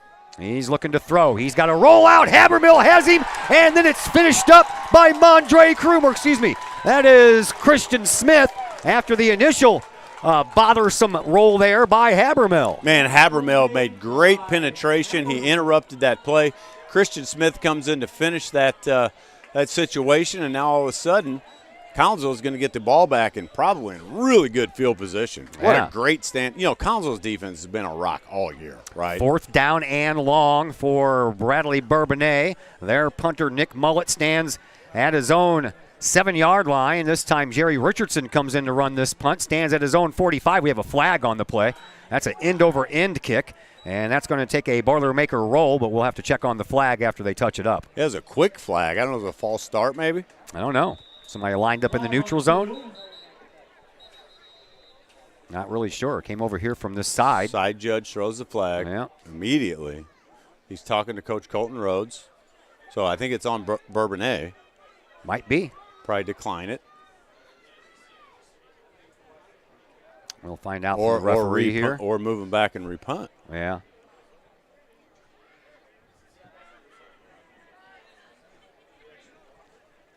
Waiting on the call here. Nobody's talking. That's a false start against Collinsville. Okay, somebody lined up in the neutral zone, then it'd be my guess. That's why the flag came out so quick. No, that was against Bourbonnais. Oh, I mean, yeah, I'm sorry. He was pointing that way while Collinsville was all the way over that side. So I'm like, I'm confused again. Yeah, false start. So we'll go ahead and re-kick why to try not? to get a run back. Yeah. You know, and I like putting Jerry Richardson back. Like, we're trying to bust a play here, right? Yeah. All right, so now Mullet is going to be standing all the way back on the goal line. We'll have to be careful of the snap here, not to step into the end zone there. As now Jerry Richardson stands at midfield. Bradley-Bourbonnais late in getting one of their players out there. Now he's ready to go. And the snap. There's the kick by Mullet. It's high. It's not very deep, and Richardson's going to call for a fair catch right at the 50-yard line. So not bad starting field position there for the Kahawks with 8:53 left to play here in this second quarter. Collinsville up 14-0, looking for more. Oh, Collins will definitely take the ball on the 50-yard line. Jerry Richardson calls fair catch, and Collinsville will take over midfield here with 8:53 left in the second quarter. That's up 14-0. One thing I've noticed about their punter, Nick Mullet, man, he gets that ball way up in the sky. He does. He's and a good really, punter. And the return men don't have much of a choice other than to call a fair catch. No. Can't get burned that way, can you? Unless we block a punt or a bad snap, we're going to have trouble returning punts. All right, 1st and 10 for Collinsville. Here comes a man in motion, and the handoff is going to go to nobody. It's going to be a keeper by Bagwell. He's got some room, and he's finally tripped up at the 30-yard line there by Allen Rogers, or else Bagwell would have been gone. Man, that was great deception. You know, we run a back in motion like it's going to be a jet sweep. We fake once, we fake twice, give the ball to Bagwell, and K-Hawks are on the move. Yeah, they are, man. 28-yard line. Nice pickup there by Ethan Bagwell on a nice play call by the coaching staff with 8:35 left to play here in the second quarter. Here comes Bagwell from their own 28-yard line. 1st and 10, handoff goes to Richardson. He got out of a tackle in the backfield and jumps over a would-be tackler just to get back to the line of scrimmage. No gain on that play. Yeah, 2 Bourbonnais defenders in the backfield. Jerry skirts the first one. He gets brought down by the second one. That will bring up 2nd and 10 for your K-Hawks. Not seen that man out there in quite a while. I'm hoping that Colby Anderson is okay. He didn't come out to take that punt. He's still standing on the sidelines right now. I'm hoping that we're just saving him for defense, he's such a great safety, you know, and to keep gas in his tank. Here's the snap. And a pass behind the line of scrimmage, and down goes Richardson. That play did not look like it was going to go anywhere from the get-go. No, again, penetration by Bourbonnais' defense.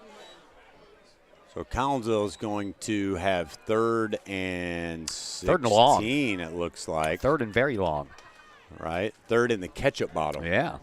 16 yards for a first down, 17 we'll call it. 3rd and 17, ball on the 34-yard line. They need to get it all the way down to the 19-yard line for a first down as Colby Anderson comes back in as a slot receiver over here with Darren Pinnell on the near side. Here is Bagwell in shotgun once again. Has Richardson over his right shoulder. Here's a snap. Bagwell rolls out to the right. He's looking to throw. He throws it away because he would have taken a sack if he wouldn't have. Yeah, there was penetration. Collinsville's right side of the line just did not hold up. Victor Rogers came in and supplied all kinds of pressure into the face of Bagwell. I think at this position in the field, you're probably in 4-down territory, up 14-0, right? Yeah, I would think so. So, you know, I thought maybe we'd take a shot on the last play. We did not. So probably here you'll either see a shot or you will see maybe well, you might see a Pinnell slant. Try to bust one open. We'll find out here shortly. It is 4th down and 17. 7:03 left on the clock here in this first half. 3 wide receivers over on the far side, 1 on the near. Again, Richardson is the lone running back over the left shoulder as Bagwell rolls that way. He looks, he throws to the opposite side, and he's got KJ Thorpe wide open all the way down to the 14-yard line. First down, K-Hawks. You know, only a kid like Bagwell can roll out to the left and turn around and throw right across the field. That was a bullet. to KJ Thorpe-Swat. Credit him for hanging on to the ball. Collinsville's back in business. Yes, they are. That moves the chains, and I was glad to see the KJ held on to that ball because that's been a problem lately from him. That's right. That's a great play for KJ. Give him a little confidence. Here comes Collinsville. And the Kahawks are moving. 1st and 10 from the 13-yard line. Bagwell in shotgun once again. Stands with Richardson over his shoulder, and Richardson gets the handoff, goes right up the right guard area, and a push forward by Bagwell. He comes in there, nobody tackled him. He's like, I'm going to push you. Richardson goes off tackle. If he would have bounced that ball to the edge, he might have had something doing. But here comes Habermail. You're going to run him as a sneaker, almost like a silent tight end. He'll line up in the backfield right behind the tackle, and you'll probably see us run the ball behind him. Got about a yard on that play, so it brings up a 2nd down and 9. 6 minutes, 10 seconds left to play here in this second quarter. All the way over on the far side, lining up as a wide receiver is Kylan Jordan. 2 more over on this side, and Richardson over the right-hand shoulder of Bagwell. Here's the snap, and Bagwell's going to keep it. And he gallops over the middle, but he doesn't get very far as that ball is down to about the 10-yard line. It's going to bring up a third. There's a flag from the back judge. Oh, is there? Yeah. The defensive back judge throws a flag. Holding against Collinsville. Oh, wow. That doesn't happen very often. So instead of 3rd down and 9, it's going to be 2nd down and longer. I would almost take the extra down. Are they going to decline it? I don't know. No, they're going to take it. I would almost take the extra down instead of 3rd and 9. Yeah. So holding against Collinsville, and that'll put the line of scrimmage all the way back to the 23-yard line. Kahawks need to get down to the 4-yard line for a 1st down. So replay of 2nd down as the Kahawks break huddle. And once again, Kylan Jordan lines up as the sole wide receiver over on the far side. This time Richardson goes over the left-hand shoulder of Bagwell. Here's the snap. Bagwell is going to go back to pass, looks, throws, and I think Kylan was slipping down right when he tried to catch that ball. And the ball was behind him, and then he slipped, so that was just a comedy of errors. Yeah, his feet were already coming out from underneath him when he tried to reach back behind him to get that ball. Collinsville will have 3rd and long. I'm thinking you run the ball here and then let Chai kick a field goal. Sure, why not? Yeah. 3rd and 19 for the Jayhawks. 3rd down and 19, 5:45 left to play here in this first half. 14-0 in favor of Collinsville. As now coming out is Isaiah Gordon, and back to the bench will go Kylan Jordan. So we'll see what Collinsville has up their sleeves over here. They send Colby Anderson as a slot receiver over on the far side. Pinnell does the same thing over here on this side. Here's the snap. Bagwell back to pass. Rolls out to his right. Looks and he throws, and did he catch that one? I think the ball bounced. Yes, he did. Oh, he's calling the catch? He's going to say he caught it. Uh-oh. I don't know. It's a good thing we don't have replay. That was close to being on the ground. I agree with you there. It's going to bring up a 4th down, and Collinsville might decide to kick a field goal here. I like the positive yardage, and I like bringing Chai out because it's a 2-score game. Now you make it a 3-score game, right? Yep. This one is going to be a 29-yarder. Yep. 29-yard field goal try here by Andrew Chai. Pinnell the holder. Here's the snap, and the kick is going to be blocked. It's partially blocked. Number 44. Yeah, that's the second time I think that they've gotten some digits on that ball, and that will give the Boilermakers the ball back right there. Jeremiah Calbert out of Bradley-Bourbonnais penetrates from the edge, and he blocks Chai's kick.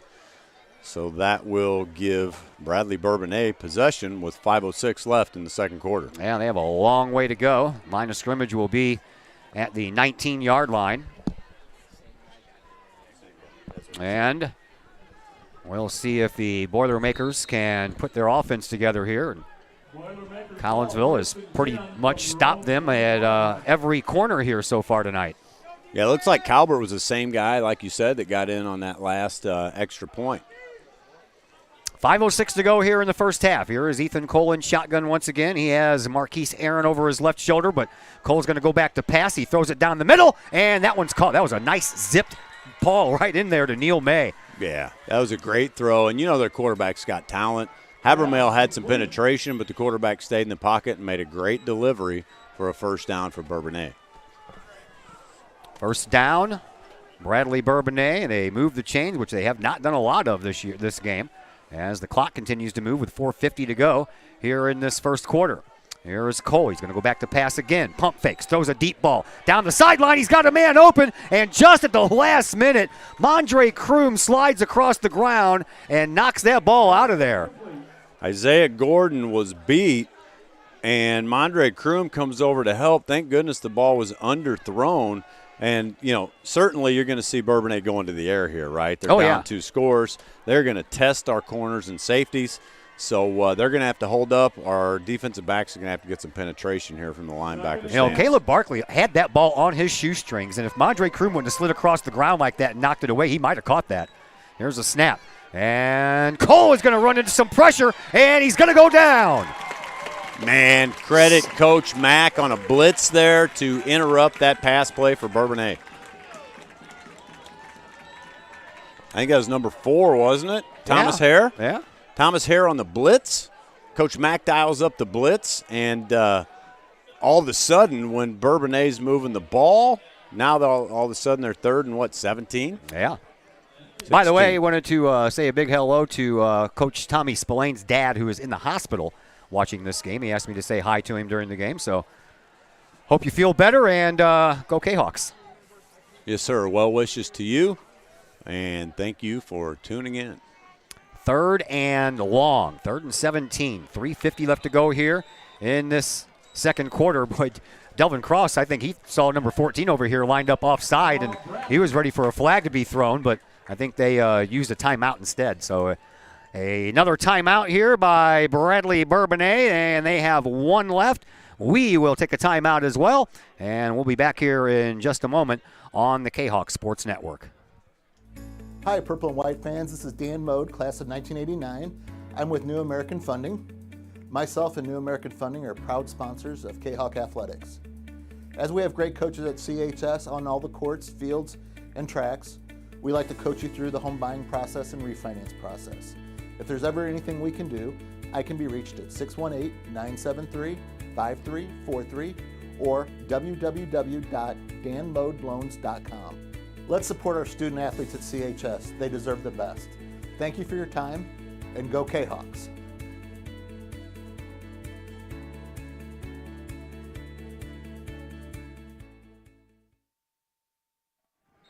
.351 left to play here in this first half. Collinsville leads 14-0 as we welcome you back to K-Hawk Stadium. It is 3rd and 17, another flag on the play, and that play is going to be stopped, and that's going to be a false start against the Boilermakers. That's going to bring up 3rd down and 22. That is not good for Bradley-Bourbonnais. Just when they had a little action, all of a sudden Collinsville makes a big play, penalty, and Collinsville in the driver's seat. I think I'm going to have to get this crowd riled up, Todd. Well, you go ahead and give that a try. I think somebody needs to be running up and down the thing here doing that. 3:50 left to go. A 3rd down and forever here by Bradley-Bourbonnais. Here is Cole back to pass. He's being pressured, and he has to throw that ball away.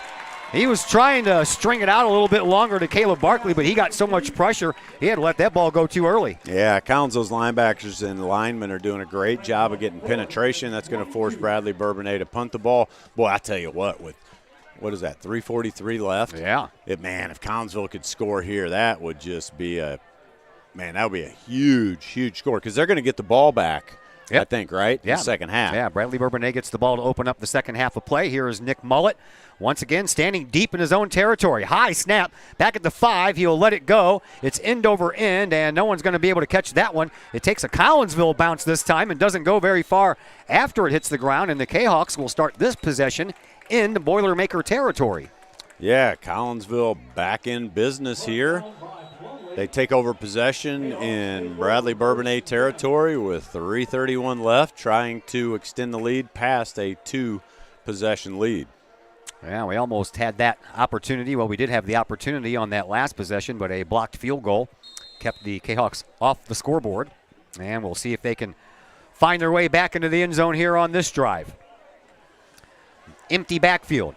3 wide receivers on the left side, 2 over here on this near side. Here is Bagwell standing in shotgun. He'll take the snap. He'll throw it to Richardson. Richardson in the slot, takes off on the run, and he gets over the 40-yard line. We have a flag on the play over there on the far side. Probably now another flag comes in. Another flag comes in right at the end of that play. Hopefully offsetting, because I think you're going to see a hold on the first flag. Well, one of the Boilermakers came out of the little pile over there and pointed towards Collinsville. I'm not sure if he was talking about the first flag or the second flag, but there's definitely 2 flags on the play. Well, we'll see how it shakes out. Collinsville is actually walking backwards. Yeah, and the referees are over there talking with Mike Cole, the head coach of Bradley-Bourbonnais, so I'm going to guess that whatever the case may be, Somebody if it's got one flag or 2 flags. Somebody got a little chippy after the play, maybe? Could be. We'll find out if it's 2 flags or just 1. 2 flags are on the ground. We'll find out if it's for the same thing, but that one came in late. I don't think so. We have a holding call against Collinsville, and we have unsportsmanlike conduct against the Kahawks. So they're going to take the unsportsmanlike conduct and tack on 15 yards, and that one hurts. They didn't say who that was on, did they? They don't say that in high school. Oh, man, yeah, that hurts because Collinsville is in good position to make it a 3-possession lead. They had the line of scrimmage at the Boilermakers' 47-yard line, but after that, they're going to be in their own territory now as they place the ball down at the Kahawk 29-yard line. I don't know if I've ever seen this far to go for a first down. That's a lot longer than 15 yards, How in the world? I think they called them both. Wow. I think they called them both. Well, it's now you do have to throw it to the ketchup bottle. Here's Bagwell. He'll keep it. He'll run it up the middle. He'll have a little bit of room. He has more room, and he gets it up to the 45-yard line, 44-yard line before he's finally brought down. So that erases a little bit of that chunk of lost yardage. Well, not only is that a big play just from a yardage standpoint to try to get a first down, but that puts us in position if for some reason we get stopped, hopefully we can pin Bourbonnais deep. There's only 2:55 left, so it's a clock game now to finish the first half. Second down and about 19 to go for a first down here. 2:45 left to play here in the second quarter. Collinsville puts trips to the right side of this formation once again. Jerry Richardson is the lone running back. Here's the snap. Bagwell's going to go back to pass. He's looking. He's throwing. And he has a man open, and that man will get up to midfield, and that is Ryan McIntyre. First time we've seen him catch a ball in quite a while. He came in with 7 catches for 90 yards on the year, and that gets a big chunk of yardage back, too, and Collinsville's looking at a 3rd and 12. Yeah, Pinnell and Thorpe Swat just ran the backs down the field, and we snuck McIntyre in on a slant, and that's good for positive yardage. He bobbled that ball. Kudos to him for hauling that ball in for positive yardage. 2.5 minutes left to go here in this first half. Collinsville up 14-0, looking for more. Got a big 3rd down and 12 coming up here as the Kahawks look for that first down. They have Richardson in the backfield. He rolls out, but there's a throw right up the middle. Pinnell's got it, and he's got himself a first down and a little bit more. Yes, sir. Junior Darren Pinnell, DP5. He gets hit short of the first down, but he stays on his feet. That's good for a Kahawk first down with 2:23 left in the second quarter. Considering you had a first down and about 30 to go for a first down, that was huge. Unbelievable. I mean, if you're Bourbonnais, like that's just – I mean, Collinsville has to score here, right? Just to deflate these guys even more. 2 wide receivers on either side of this formation. Pinnell goes into motion, fake to him, and it's going to be a keeper by Bagwell. He rolls around on the left-hand side and gets up to the 30-yard line before he is finally brought down by Alan Rogers. I think that's like the 5th time I've credited Rogers with a tackle here tonight. That was a great play by Alan Rogers. I'm telling you, Bagwell had the edge and Rogers wasn't having it. So even though Bagwell got positive yardage, he really helped Bourbonnais out by making that play on Bagwell. 1:45 left to go as the clock continues to move here. Collinsville has all 3 of their timeouts left if they need to use one on this drive. 2 wide receivers near, 2 more on the far, and Jerry Richardson stands over the right shoulder of Ethan Bagwell. Here's the snap. Bagwell, quick throw, and that bounces off of the knee of Colby Anderson, and that's a rarity when Colby Anderson doesn't haul in a short pass like that. It sure is, but at the end of the day, that's going to bring up 3rd and 7 for Collinsville as Anderson unable to haul that ball in. So we'll see what Coach Colton Rhodes dials up for Collinsville. Clock stopped on the incomplete pass with 1 minute, 27 seconds left. 3 wide receivers travel out of the huddle over here to this right side. 1 over onto the far side, and Bagwell takes the snap. He throws immediately again, and this time Colby Anderson doesn't drop that ball. He hangs on to it. Picks up about 6 yards on the play, and it'll bring up a 4th down and 2. I love going right back to Colby. I mean, he's such a warrior, and he drops the ball. I say, hey, we're going to do it again, baby. And he hauls that one in. So here comes Habermail. He's going to run that sneaker position, almost like a tight end. And I wouldn't be surprised if Bagwell keeps this ball for a first down. 1 minute to go here in this second quarter. Kahawks on the move. I think Bagwell wanted to change the play, and Colton Rhodes just shook his head no. Here's a snap. Bagwell is going to keep it, and he'll plow his way forward. Will he have enough for a first down? No, he will not. He got stopped. He did. So that'll be a turnover on downs, and the Boilermakers will get the ball back with 43.1 seconds left to play here in this first half. Man, I'll tell you, that's a big stop by Bourbonnais. I mean, their backs are against the wall. Collinsville scores there, and it's trouble.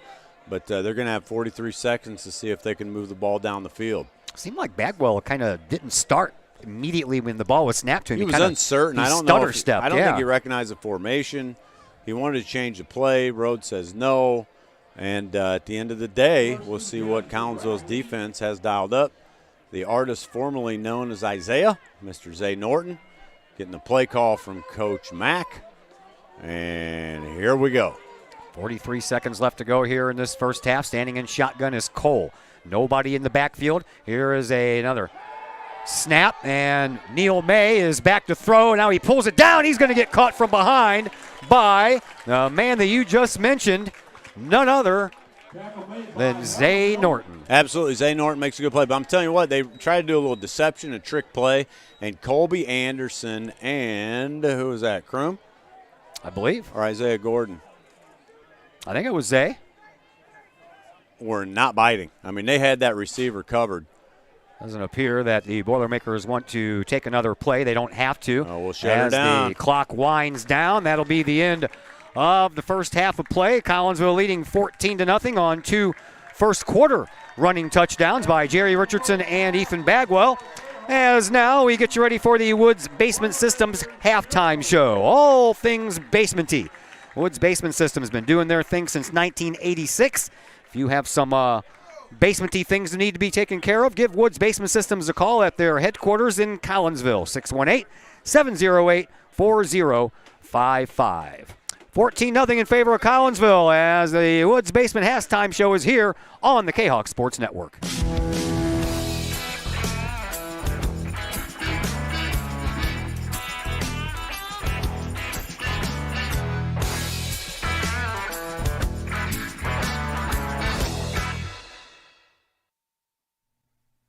Lottie's Cafe, Collinsville's hidden gem. Lottie's Cafe offers food, cocktails, and gaming in a great atmosphere highlighted by fast and friendly service. Lottie's Cafe also offers a unique menu that features soups and salads, sandwiches and paninis, pizza and flatbreads, appetizers and desserts, as well as breakfast. That's right, we said breakfast. Unique breakfast items such as a breakfast stromboli, a breakfast BLT, and breakfast burritos. Lottie's also offers creative cocktails, a wine bar, the coldest beer around, and a video gaming area for those 21 and older. And don't forget the Lottie's Cafe gift certificates. Lottie's Cafe, Collinsville's hidden gem. Check them out online at lottiescafe.com, on Facebook, or in person in the Strip next to the Walmart Neighborhood Market. Or call Lottie's Cafe at 618-223-8256. Lottie's Cafe, Collinsville's hidden gem. Looking to buy a new home or sell your current home? Trust the Blaylock Group of eXp Realty with all of your real estate needs. The real estate market is hot right now, and you can trust the years of experience the Blaylock Group brings to the table. The Blaylock Group can help you find your dream home, or they can help you get top dollar for your current home. Give Peyton or Emily Blaylock a call today at the Blaylock Group of eXp Realty, 618-780-4622. That's 618-780-4622. The Blaylock Group of eXp Realty. The people of Illinois welcome you. The folks in Collinsville, Illinois, well, they want you to stick around for a while and enjoy the sights, the fun, the food, and, of course, the Collinsville Kahawks. The city of Collinsville is a proud supporter of the Collinsville Unit 10 School District. So welcome to Collinsville. Come on over, catch a Kahawks game, or enjoy some of the new places to eat, shop, and have fun. There's plenty to do for the young and the young at heart. Enjoy Christmas at the Collins House during the holidays. tunes that bloom in the warm summer months, and more. There's plenty to do in Collinsville, so come on over for a bit. The folks in Collinsville would love to see you. For more information, go to www.collinsville.org. Lakeside Roofing in Collinsville. Let the professionals at Lakeside Roofing protect your most important investment, your home or business. Have the elements taken a toll on your roof system? Notice a leaking roof? Maybe it's time for a free roof inspection. Regular maintenance can extend the life of your roofing system by 10 years or more. Lakeside Roofing is your winning team for commercial and residential roofing systems. Lakeside's all-star professionals have installed, repaired, and maintained hundreds of roofs on both sides of the river. Call Lakeside Roofing today at 618-344-2800 or 314-241-5253 or online at lakesideroofing.com. Lakeside Roofing, celebrating 50 years of serving the metro area. Choose experience, choose Lakeside. Chapman Trucking, LLC. Chapman Trucking is a local Collinsville business owned and operated by 1994 Collinsville graduate Christy Chapman. With over 10 years of experience, Chapman Trucking, LLC can take care of all of the heavy lifting when it comes to hauling aggregate materials such as sand, driveway rock, dirt, boulders, and more. That includes getting your heavy work equipment to your work site where it needs to be. Give Christy a call for a free estimate at Chapman Trucking, LLC, 618-960-9346 or online at chapmantruckingllc.net. Projects in and around your home can be daunting and overwhelming. Take the stress out of those projects and let AW Indoor and Outdoor Solutions do all the heavy lifting. Former Kahok Adam Welly can help knock those projects off your list. From framing drywall, painting, and stair work inside to deck work, hardscapes, and concrete and retaining wall construction outside your home, including power washing and brush removal. Whatever the task, AW Indoor and Outdoor Solutions can help. Call Adam Welly for a free estimate at AW Indoor and Outdoor Solutions, 314-252-8010. That's 314-252-8010.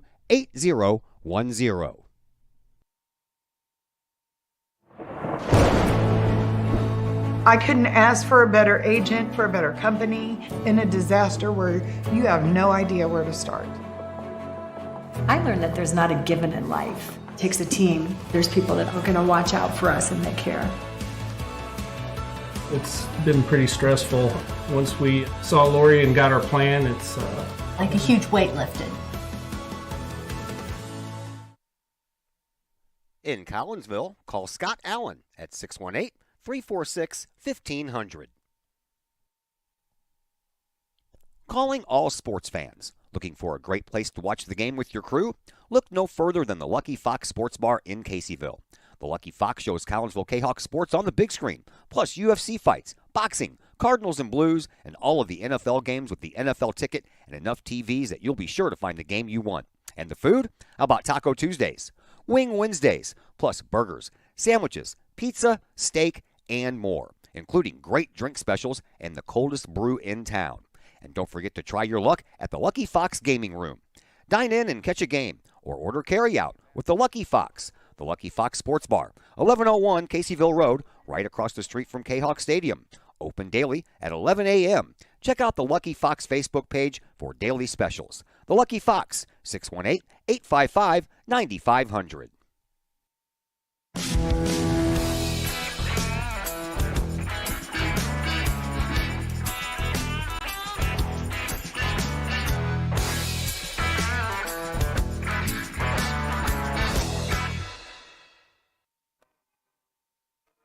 And welcome back into the Woods Basement Systems halftime show. We'll give you some halftime scores and some halftime stats, but first, we are going to let you listen to the fantastic stylings of the world-famous Collinsville Kahawk Marching Band.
Ladies and gentlemen, your Collinsville Kahok High School Marching Band. Hope you enjoyed that. Let's take a look at some of our halftime stuff that we have for you here on the Woods Basement Systems halftime show. Soccer action. We are deep into soccer action by now. Triad over Civic Memorial right now, 4-0.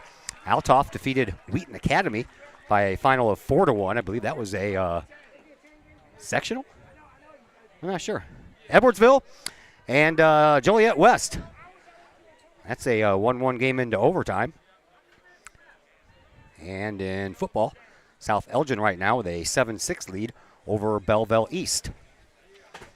Let's look at some first half stats for this game. 14-0 in favor of Collinsville.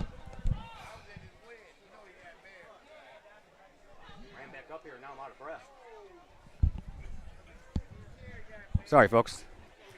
I went down to use the facilities, and there was such a long line. There was no way I could have waited, and I ran back up here, and now I'm out of breath. All right, here we go. Boilermakers, not much in the run department. 3 rushes for 14 yards for Marquise Aaron. Neil May has ran the ball 1 time for 1 yard. And A.J. Mansilla has ran the ball twice for 1 yard. And Ethan Cole has 3 runs, and those all total minus 20 yards. So basically those were quarterback sacks. Ethan Cole through the air, just 2 of 9 for 28 yards, and those 2 passes went to the same guy, Neil May.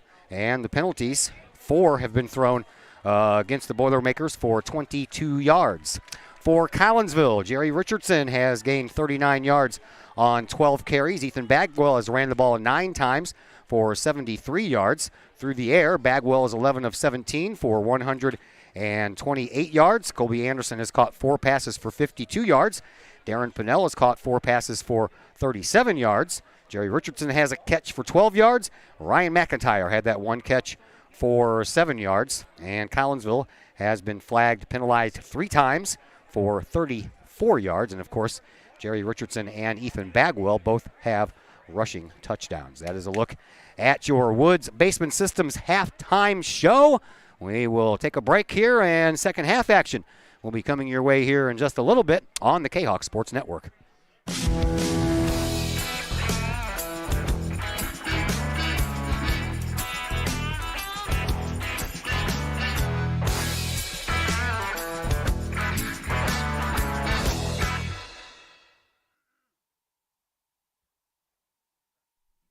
Collinsville High School alumni Stacy Lauenstein, CHS class of 91, Lisa Bassetto, Sarah Sulke, and Tracy Limp, CHS class of 94, Tony Geisen, CHS class of 96, and Kevin Robinson, CHS class of 99, want to wish all of our Kahawks a great year.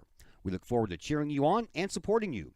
Work hard on the court and the field, as well as in the classroom. Remember, once a Kahawk, always a Kahawk. Hashtag Kahawk Family.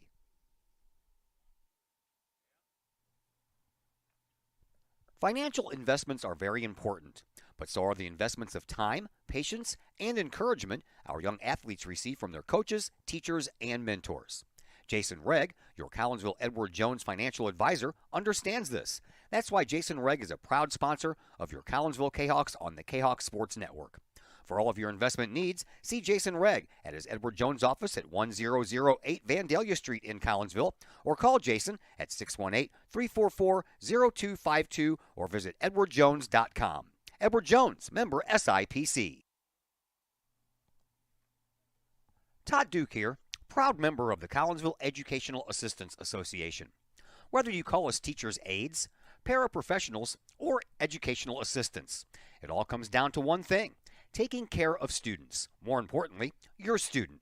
Yes, we are there for the teachers, and we help them in any way possible.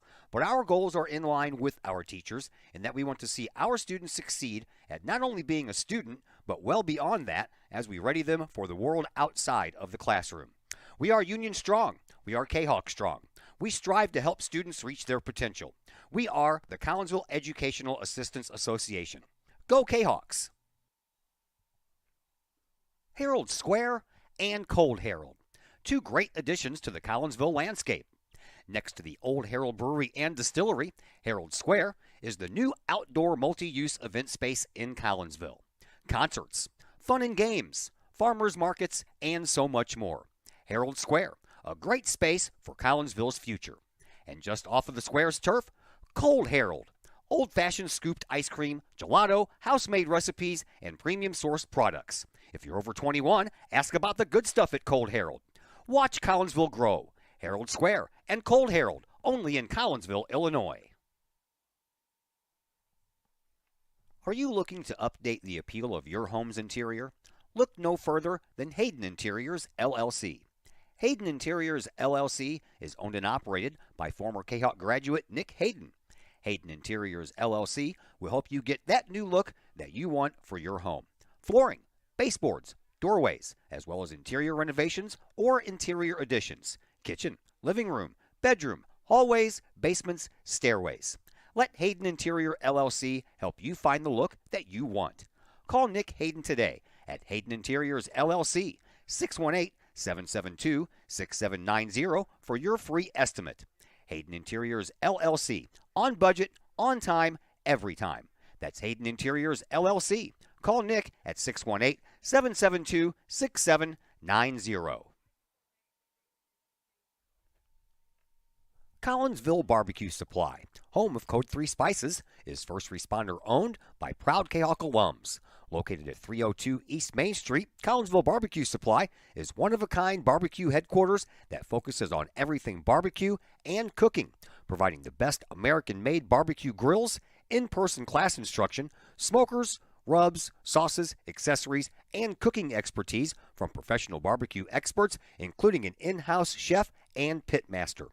Code 3 Spices provides award-winning rubs and sauces that support our nation's first responder and military organizations that focus on providing aid to the fallen, suicide prevention, and PTSD awareness. Stop by and see the guys at Collinsville Barbecue Supply for all of your cooking and grilling needs. Collinsville Barbecue Supply, home of the 4-time World Championship Patriot Sauce. Learn more about their products and mission in giving back to those who serve at CollinsvilleBarbecue.com.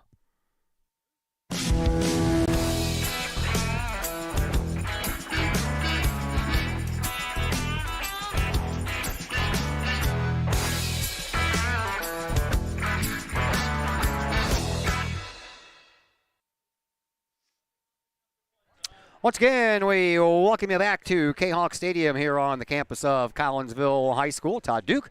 That's my name, Dr. Chris McCluskey on the other microphone. Got Glenn Woodcock on the camera. Zach Roseman supplying the stats for us tonight. And Mr. Chris Kettler finding us our halftime scores. You get to this part of the year and you don't have a lot of halftime scores to talk about. That's for sure. Brothers Rice, though, just got started up north. And if we can pull this off, we'll play the winner of that game. Brothers Rice and Algonquin, school out of there. I believe it's Jacobs High School, I think it's what it's called. They're playing each other, and the winner of that game gets the winner of this game.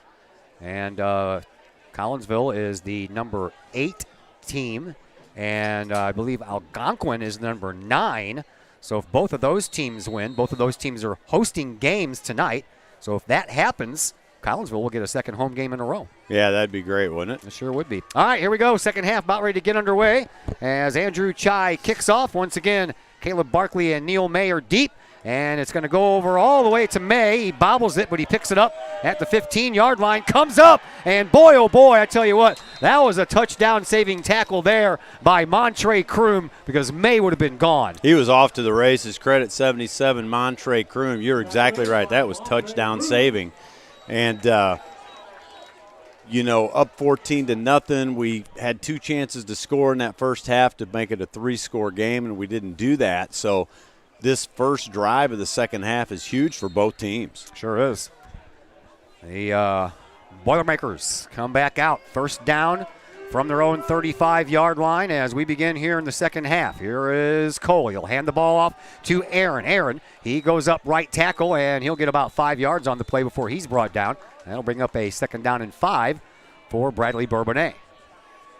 Yeah, credit our linebacking core and Colby Anderson, our safety, man. He is just all over the field. He almost comes up and plays like a linebacker at times. Second and 5 here for the Boilermakers.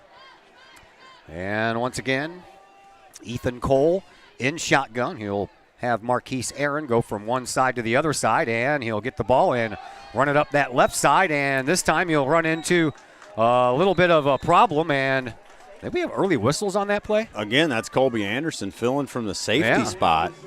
And he comes in and makes the stop. That'll bring up 3rd and long 2 for Bradley-Bourbonnais. Kahawks are up 14-0. Both touchdowns came in the first quarter. Nothing happened in the second quarter. Collinsville had a field goal attempt blocked, and we're driving, and then we're denied. So could be a lot worse, could be a lot better. Here's a run, and that one is going to be stopped before the line of scrimmage. And that's going to bring up 4th down and short. We'll see how the Boilermakers want to play this year as they approach midfield. Man, big call for Bradley-Bourbonnais. I think you'll probably see him go for it down 14-0, right? I would think so. They didn't even want to talk about it. They're already ready to go for it. A empty backfield. Standing all alone is Ethan Cole. In a deep shotgun, they'll direct snap it, and that one I don't think like he got it. Stuffed as well. No, he did not. No, he did not. Both the referees that are running there to spot the ball are standing in the same spot at about the 44-yard line. They needed to get up to the 45, and they did not. That's a first down, Collinsville. Turnover on downs. Credit Collinsville's defense. We said how big this first possession was. Collinsville defense comes up huge. They sure do. Only 2 minutes expired off the clock on that series for Bradley-Bourbonnais, and Collinsville is going to get the ball back, and they're going to be already in Boilermaker territory.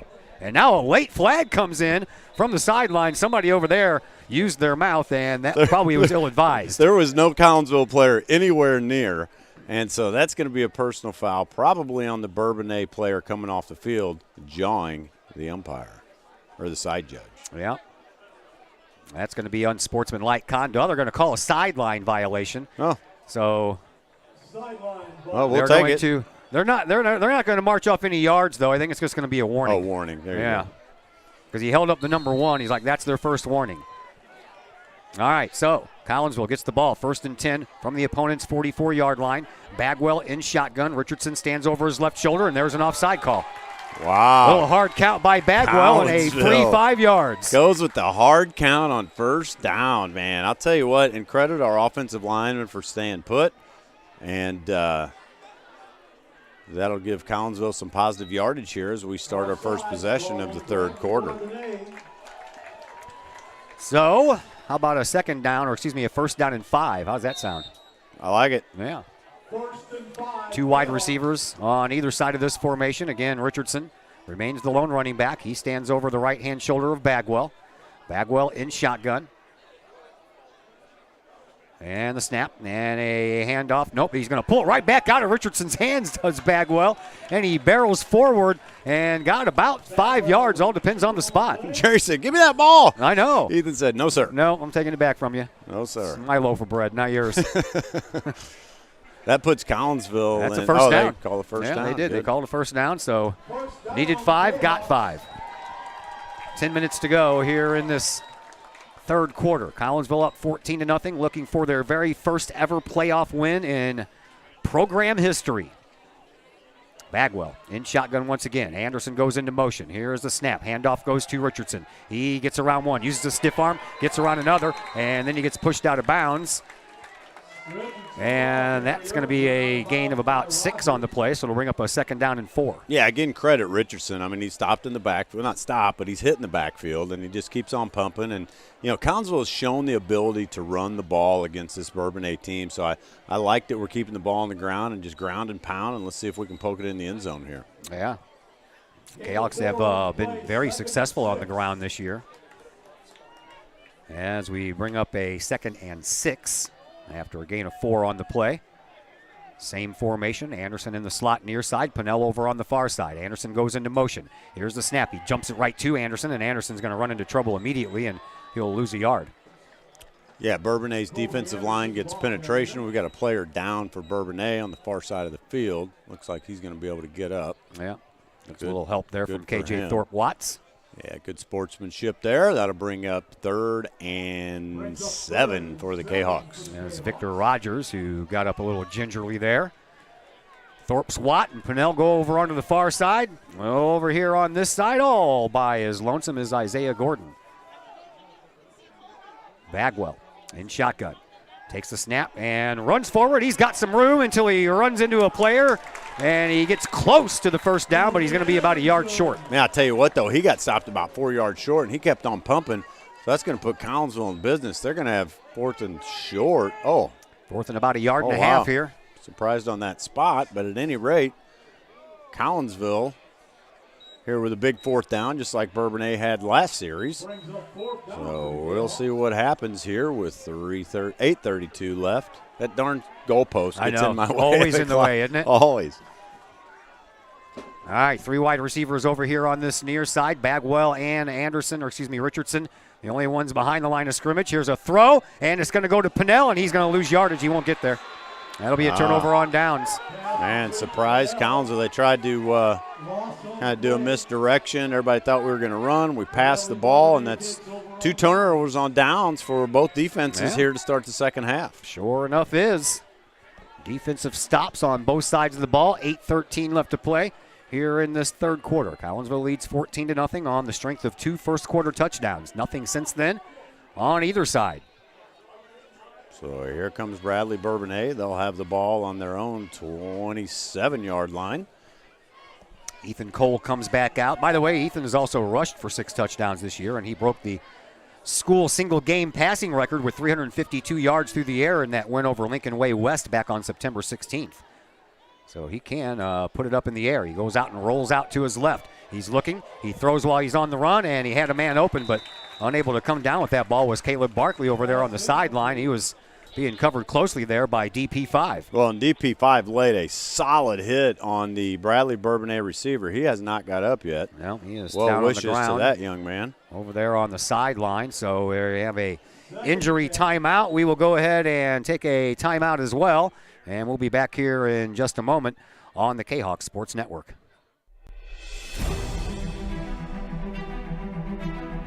At Visionary Wealth Advisors, We empower you to see your future before it's your future. To create your inheritance.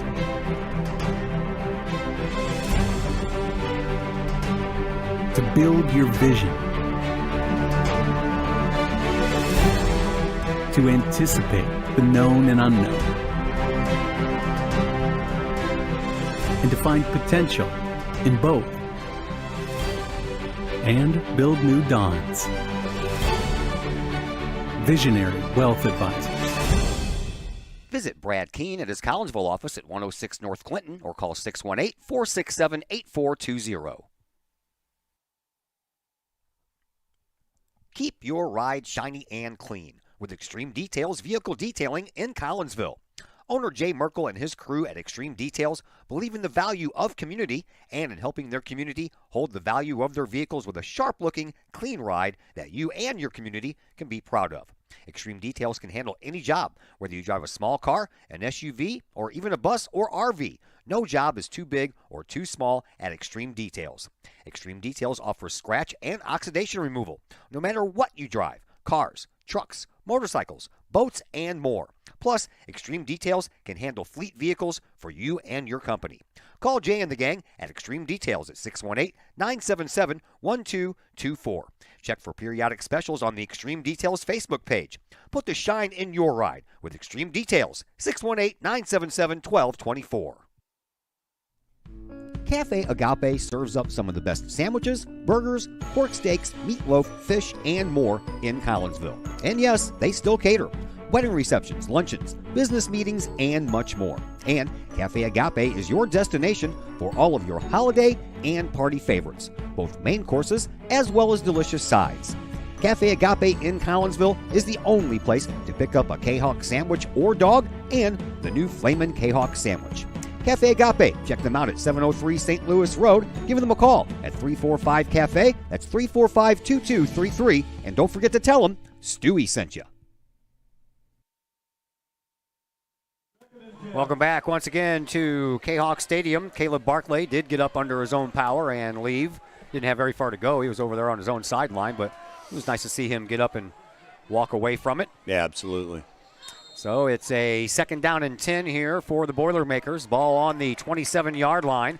Here's the snap. Back to pass is Cole. He finds Neal, but he's going to be taken down in the backfield for a big loss. Nice tackle. I believe that was Mondre Kroom, or was that That was Eric Stuber. Stuber, okay. Number 22, Eric Stuber.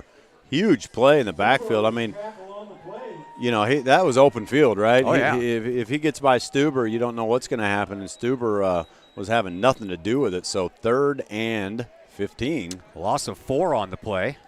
And a long way to go to get to the first down marker here for the Boilermakers, as Collinsville looks like they were showing blitz. Now they back off. Well, they tried to hard count us.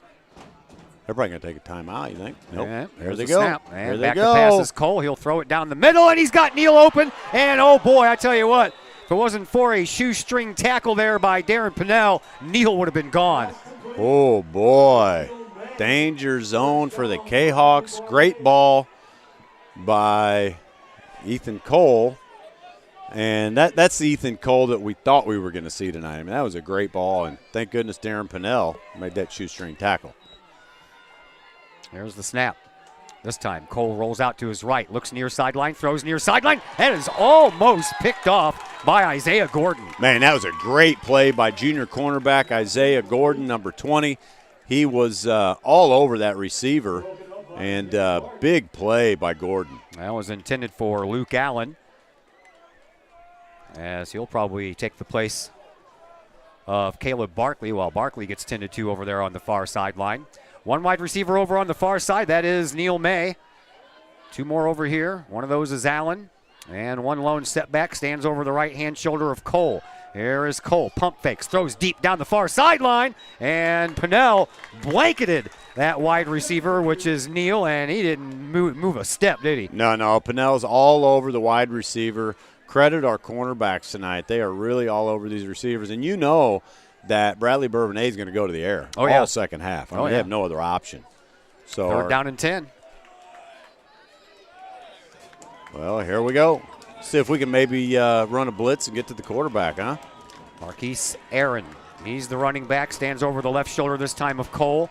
As Cole goes back to pass once again, he'll look, he'll throw, he'll fire it, and he'll get Neil May, and May will get whipped around on the tackle, and that whip around got him just the yardage he needed to pick up that first down. Yeah, you know, in a situation like this for Bradley-Bourbonnais, they're going to rely on their quarterback and Mr. Neil May.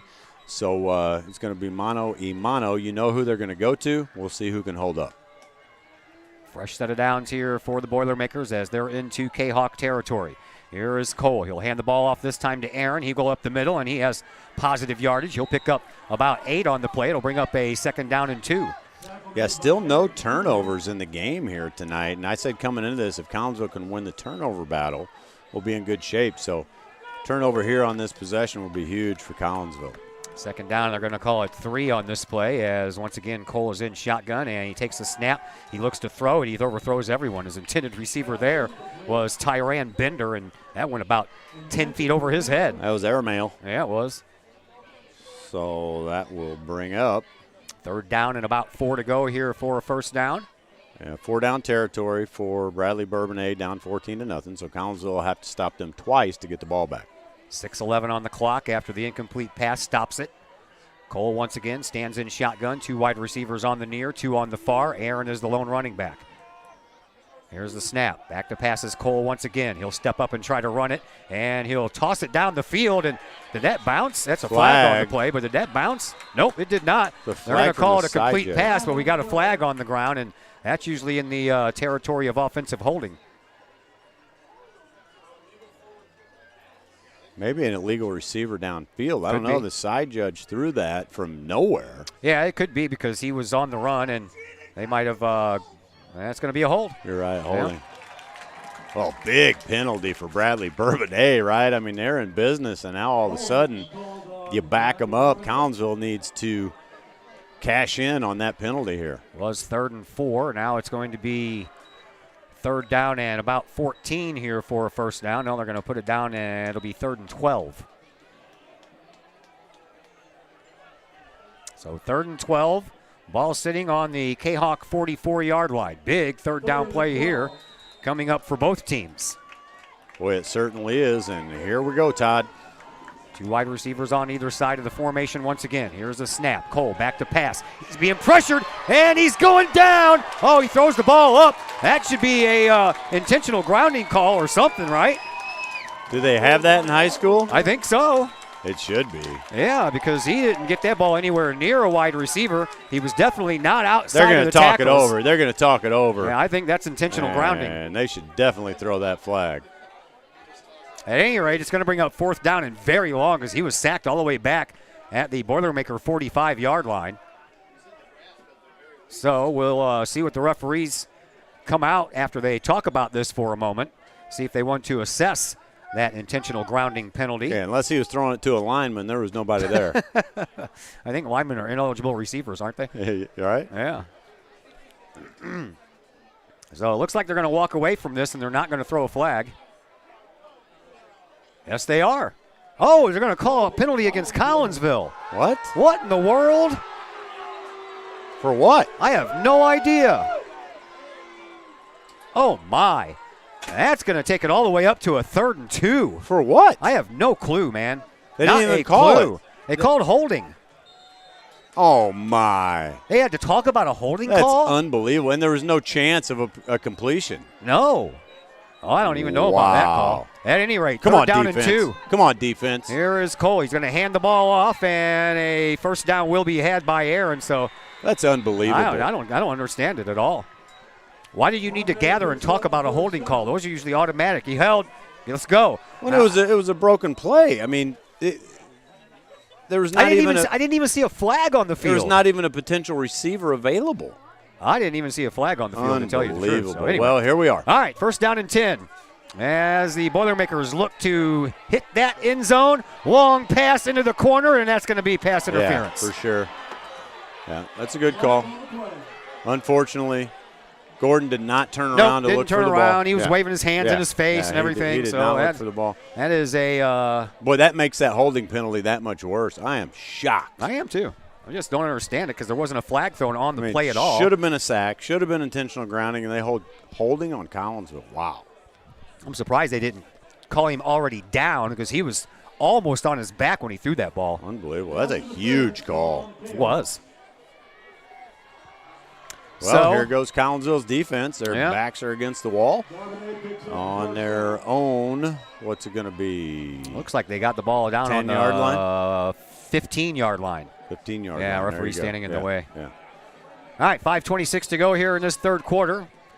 And it all shakes out to is the Boilermakers have a fresh set of downs in the red zone. And they're trying to draw Collinsville offside. That didn't work, so now they'll reset as Mr. Cole looks over to the sideline, get the play call from his dad, head coach Mike Cole. And he has Aaron over his right shoulder. Aaron is going to get the handoff. He's going to go up the middle, and he'll get taken out big time. What a nice play over there by Eric Stuber, man. He read that perfectly. Man, Stuber is having a game, isn't he? He is. Great play by 22 Eric Stuber.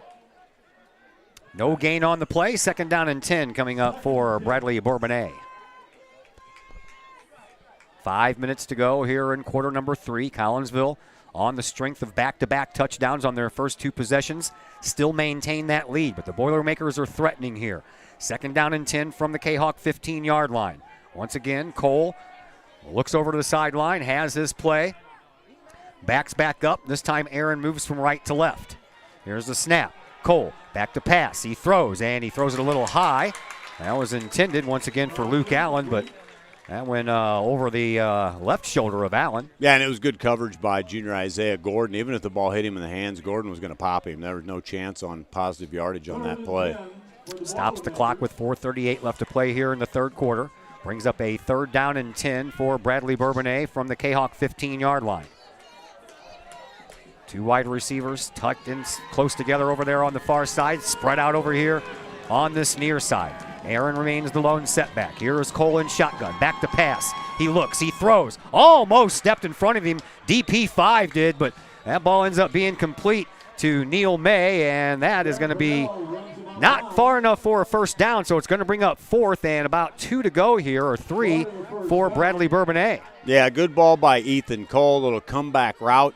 And Darren Pinnell's giving him a little cushion. So we got a favorable spot, though, it looks like, right? Yeah, 4th down and a long 2 to go here for a 1st down. So Kahawks can stop them here on 4th down and get the ball back and have a long way to go themselves. You got to think Collinsville is going to bring the house here, right? You would think. Man-to-man coverage. Here's a snap. Cole rolls out, throws, and that is out of bounds, and Collinsville will get the ball back. Man, huge defensive stand by Collinsville.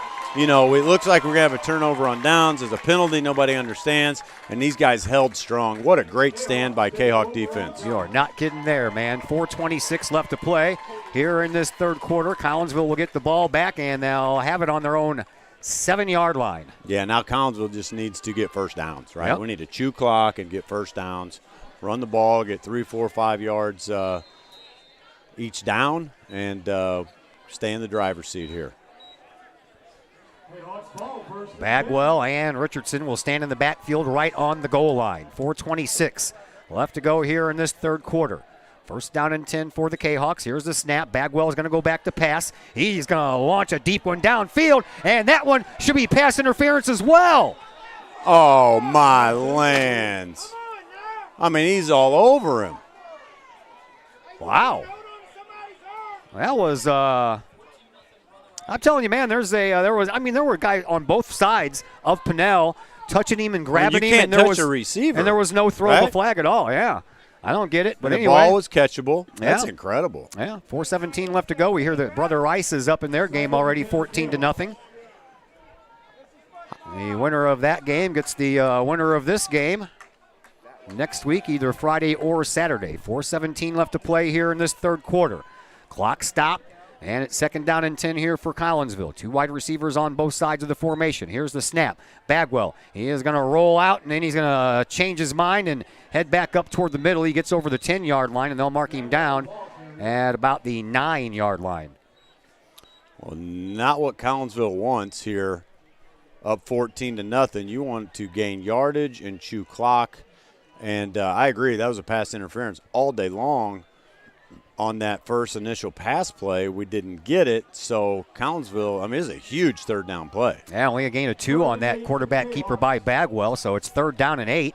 3:40 left to play here in this third quarter. Big third down for the offense now for Collinsville. 2 wide receivers over on the far side, 2 more over here on this near side. Richardson remains the lone running back. He stands over the right-hand shoulder of Bagwell. Bagwell back to pass, throws to Colby Anderson, who catches the ball at the 15-yard line and then dropped it. Wouldn't have been enough for a first down anyway. Now it's going to be 4th and long. Collinsville's going to have to punt this ball for the first time tonight, and Bagwell is going to do it out of his own end zone. Man, that is unfortunate for your Collinsville Kahawks. I mean, you just want to chew clock and get first downs, and we just didn't do it. So Collinsville's defense is going to be back on the field as long as we can get this ball out of the end zone. Bagwell stands about midway from the goal line to the back of the end zone. And Neal stands at Collinsville's 40, a high punt. And it's going to take a Collinsville roll, but it's going to bounce right into the hands of Neal. He has nowhere to go, so Collinsville got lucky there. But at any rate, the Boilermakers are going to start this drive once again in Kahawk territory. Yeah, good play by number 25, Christian Smith, 5'10", 201 senior out of Collinsville.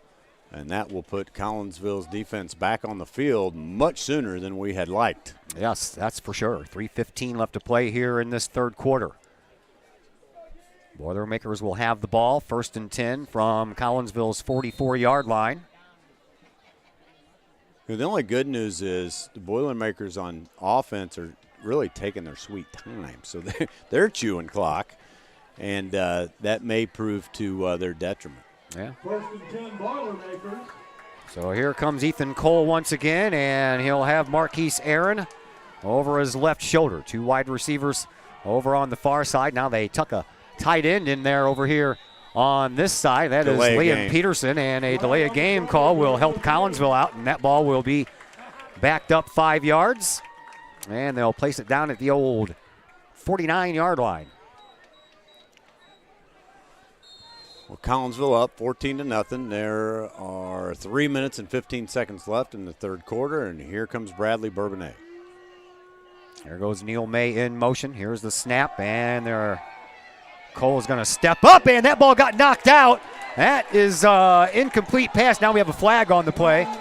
Man, you got to keep your mouth shut down there, guys. Just make the tackle and move back to your huddle. Man, oh man. Well, that was Devin Habermail. Roughing the passer? Oh, come on. I mean, this is getting ridiculous. Devin Habermail just takes the quarterback down. This is getting absolutely ridiculous. He got him from behind while he was in mid-throw. How is that roughing the passer? This is unbelievable, Unless somebody hit him afterwards. No, that's crazy. I don't get it. Wow. I mean, I don't say much about referees, but that's 2 just unbelievable calls. First down for the Boilermakers. They have the ball now at Collinsville's 34-yard line. That was going to be a big loss on the play. Oh, it's too huge. There's a flag, and looks like we're going to have some flag against the Boilermakers this time. It's going to be for a false start. We'll get 5 of those back anyway. 3:05, clock stops for the penalty flags. Man, oh man. I mean, I'm speechless. Devin Habermail brings the quarterback down, roughing the passer? I don't get it. Not at all. Of course, I didn't see anything that happened after that because I was following the ball. I don't know if Habermill hit him while he was already down, but that's not roughing the passer when you almost register a sack. Crazy. Here's the snap. Cole back to pass. He's getting pressured again. He'll throw the ball up in the air, and Aaron somehow or another comes up with that, and he'll be brought down at the 30-yard line. So after the loss on the play, he'll pick up about 8 on that play, but it'll bring up a 3rd down and about 7 to go. Yeah, nice screen play by Bradley-Bourbonnais. They let Habermail come through untouched, and he just floated the ball. That's a good ball by the quarterback. And, again, Bradley-Bourbonnais in 4-down territory. Wait a minute. Second. Yeah, that was first down after the false start, so 2nd down and 6. And again, Cole in shotgun. 2 wide receivers on the near side. He'll hand the ball off to Aaron, and Aaron will jump across the line of scrimmage and pick up a yard. Again, Eric Stuber, he gets low. He's ready for the Bourbonnais running back, and that's going to bring up 3rd down. And we got a favorable spot there, actually. Got about a yard on the play, so it comes from 2nd and 6 to 3rd and 5. 2 minutes left to play here in this third quarter. Kahok fans starting to make some noise for their defense here. Aaron goes over to the right-hand shoulder now, this time of Cole. Here's the snap, and back to passes Cole. He pump fakes. He throws it on the sideline, and yep, a calf pull by Isaiah Gordon. He came up limping, and that allowed May to go in untouched. Yeah, Isaiah Gordon pulled his calf or hamstring. I think his calf. He might have cramped up, actually. Yep. Looks like he's trying to stretch it out. And that just makes that penalty that much more huge. Like, I don't mean to keep harping on it, but my goodness, that is 2 in a row. So Collinsville is going to we have a whole new ball game now. Yes, we do. Right? Whole new ball game. Yes, we do. Jay Clifton will come out and attempt this extra point to cut the lead in half. The holder is Liam Peterson. Here's the snap, and the ball on the way, and the kick is no good. Oh, that's huge. It is. Could be a big huge. biter later. So it'll be a change of possession as Collinsville will get the ensuing kickoff after the Boilermakers get on the scoreboard for the first time tonight. And we'll be back to tell you about the Collinsville possession in just a moment here on the Kahok Sports Network.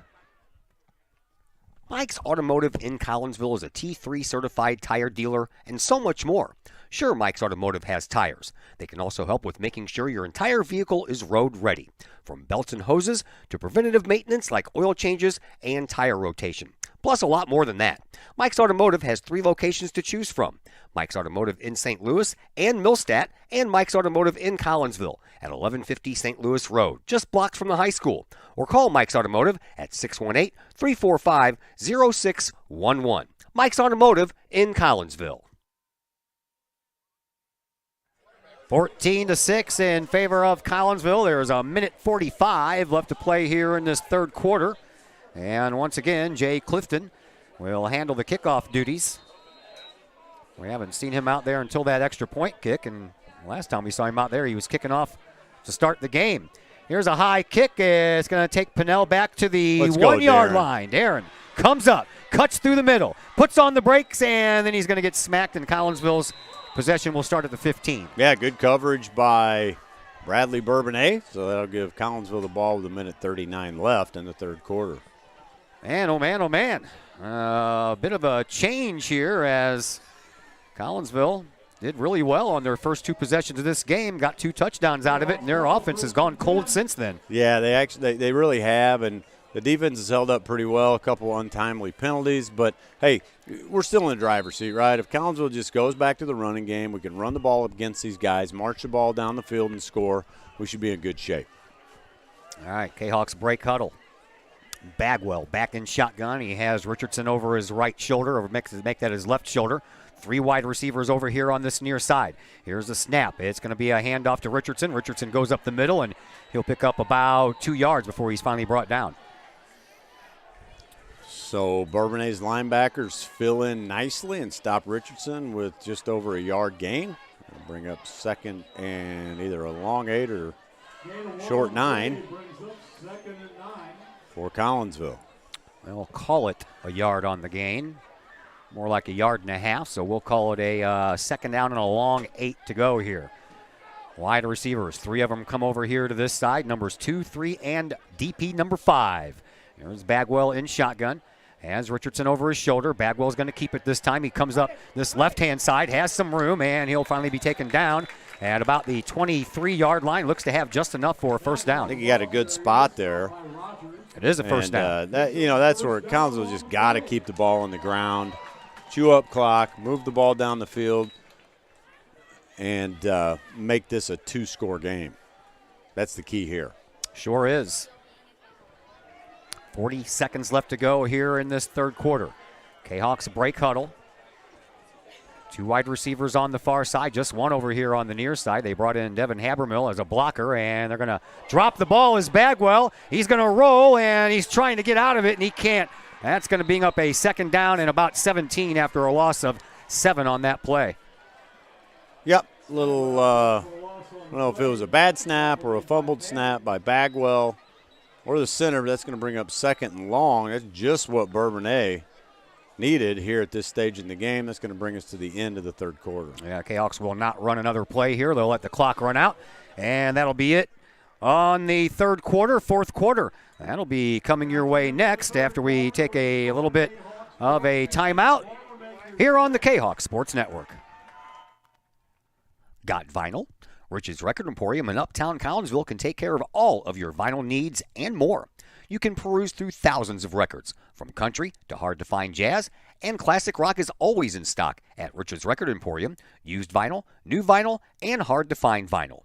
Don't forget to check out the audio room at Rich's, where you can check out the latest in audio gear, from new top-of-the-line speakers to turntables and receivers, plus all of the accessories. Rich's has t-shirts, record cleaners, turntable needles, wall art, and so much more. If you can't find what you're looking for at Rich's, they will do their best to find it for you. Don't forget to mention seeing this ad on the Kahawk Sports Network for a 10% discount at checkout. Rich's Record Emporium, 131 West Main Street in Collinsville, or call 618-795-1333 or online at richesrecordemporium.com. Back here at Collinsville High School, we have reached the 4th quarter of a very tight game. 14-6 is our score. Collinsville has the lead, and they have the ball. They're looking at a 2nd down and about 13 to go. Or 2nd down and 18. That goalpost is in the way again. 2nd down and 18 here for Collinsville, so Kahawks have to dig themselves out of a little hole here as they have 2 wide receivers on the near side, 1 over there on the far side. Here's the snap, and the handoff is going to go to Jerry Richardson. Richardson runs into some trouble. Tell you what, this Bourbonnais defense, they have really stepped it up here since the second half has got underway. That's going to be another loss of yards on the play, and we go from a 2nd and 18 to a 3rd down and 21. Man, oh man. Well, Collinsville has about 3 city blocks to go to pick up a 1st down here, so I'm pretty much thinking that it's going to be a passing play here. 3 wide receivers come out here on this near side, 1 over on the far side, and Bagwell in shotgun takes the snap, and he's going to run the ball. He's going to run it forward, and he's going to have some success, and he's still on his feet. Boyle is all the way up. He's going to get a 1st down. How about that? Needed 21 yards, got 22. Wow!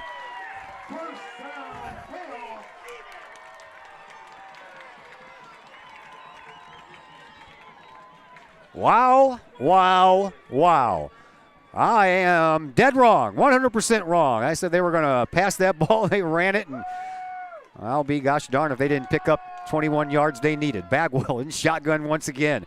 2 wide receivers on either side of this formation. Here's the snap, and another run by Bagwell, and he gets his knees taken out from underneath him by A.J. Mansilla, and he gets about 2 yards on the play, though, but Bagwell is all right, and it'll bring up a 2nd down and 8.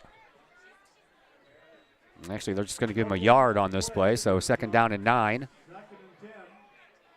Well, they're going to say no gain on the play.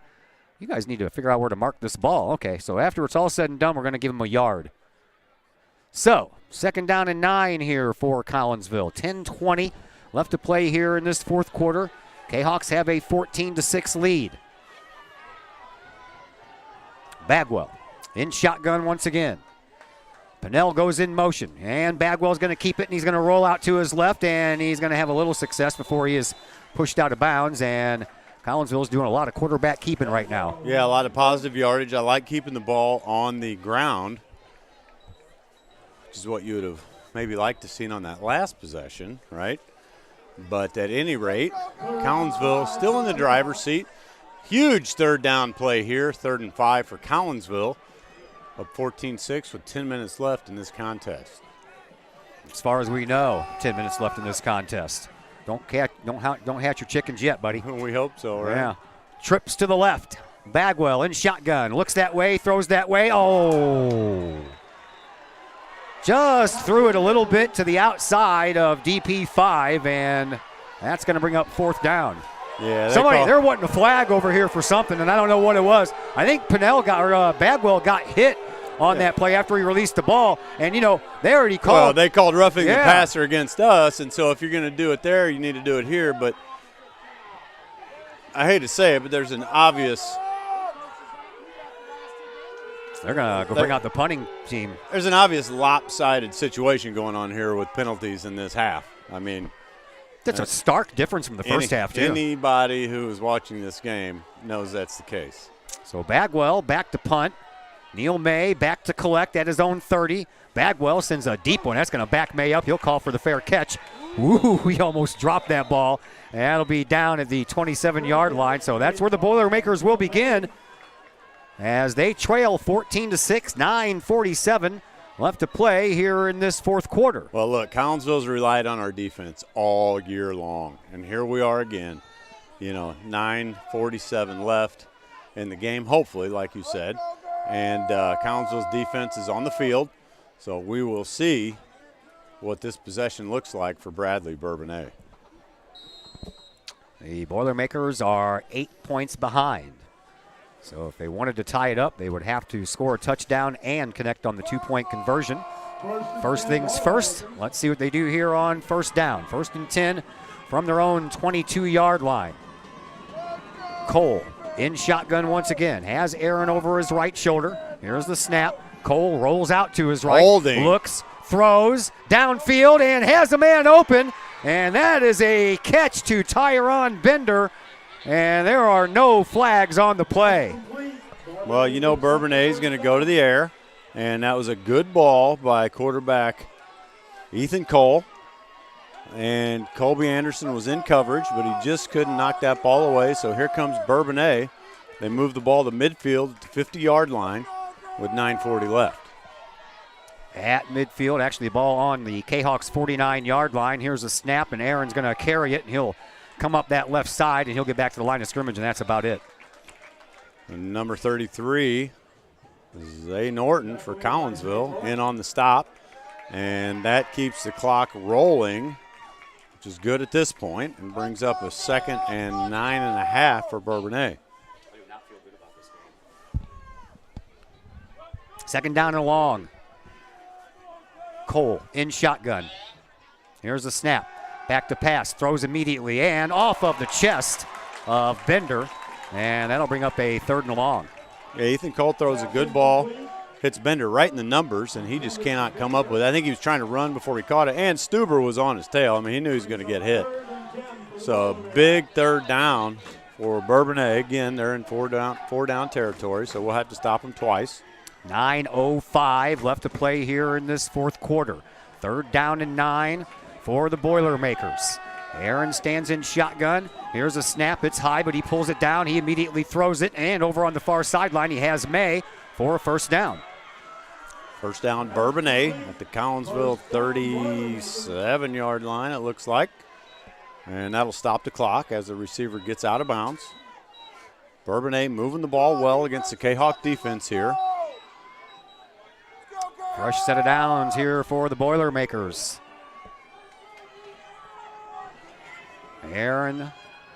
Cole in shotgun, and he's going to throw it again immediately. And these little quick passes over here on the sidelines are paying off here for the Boilermakers. That one goes into the hands of Neil May. He got about 5 on the play, so it'll bring up a 2nd down and 5. Gets out of bounds, so that stops the clock with 8:52 left.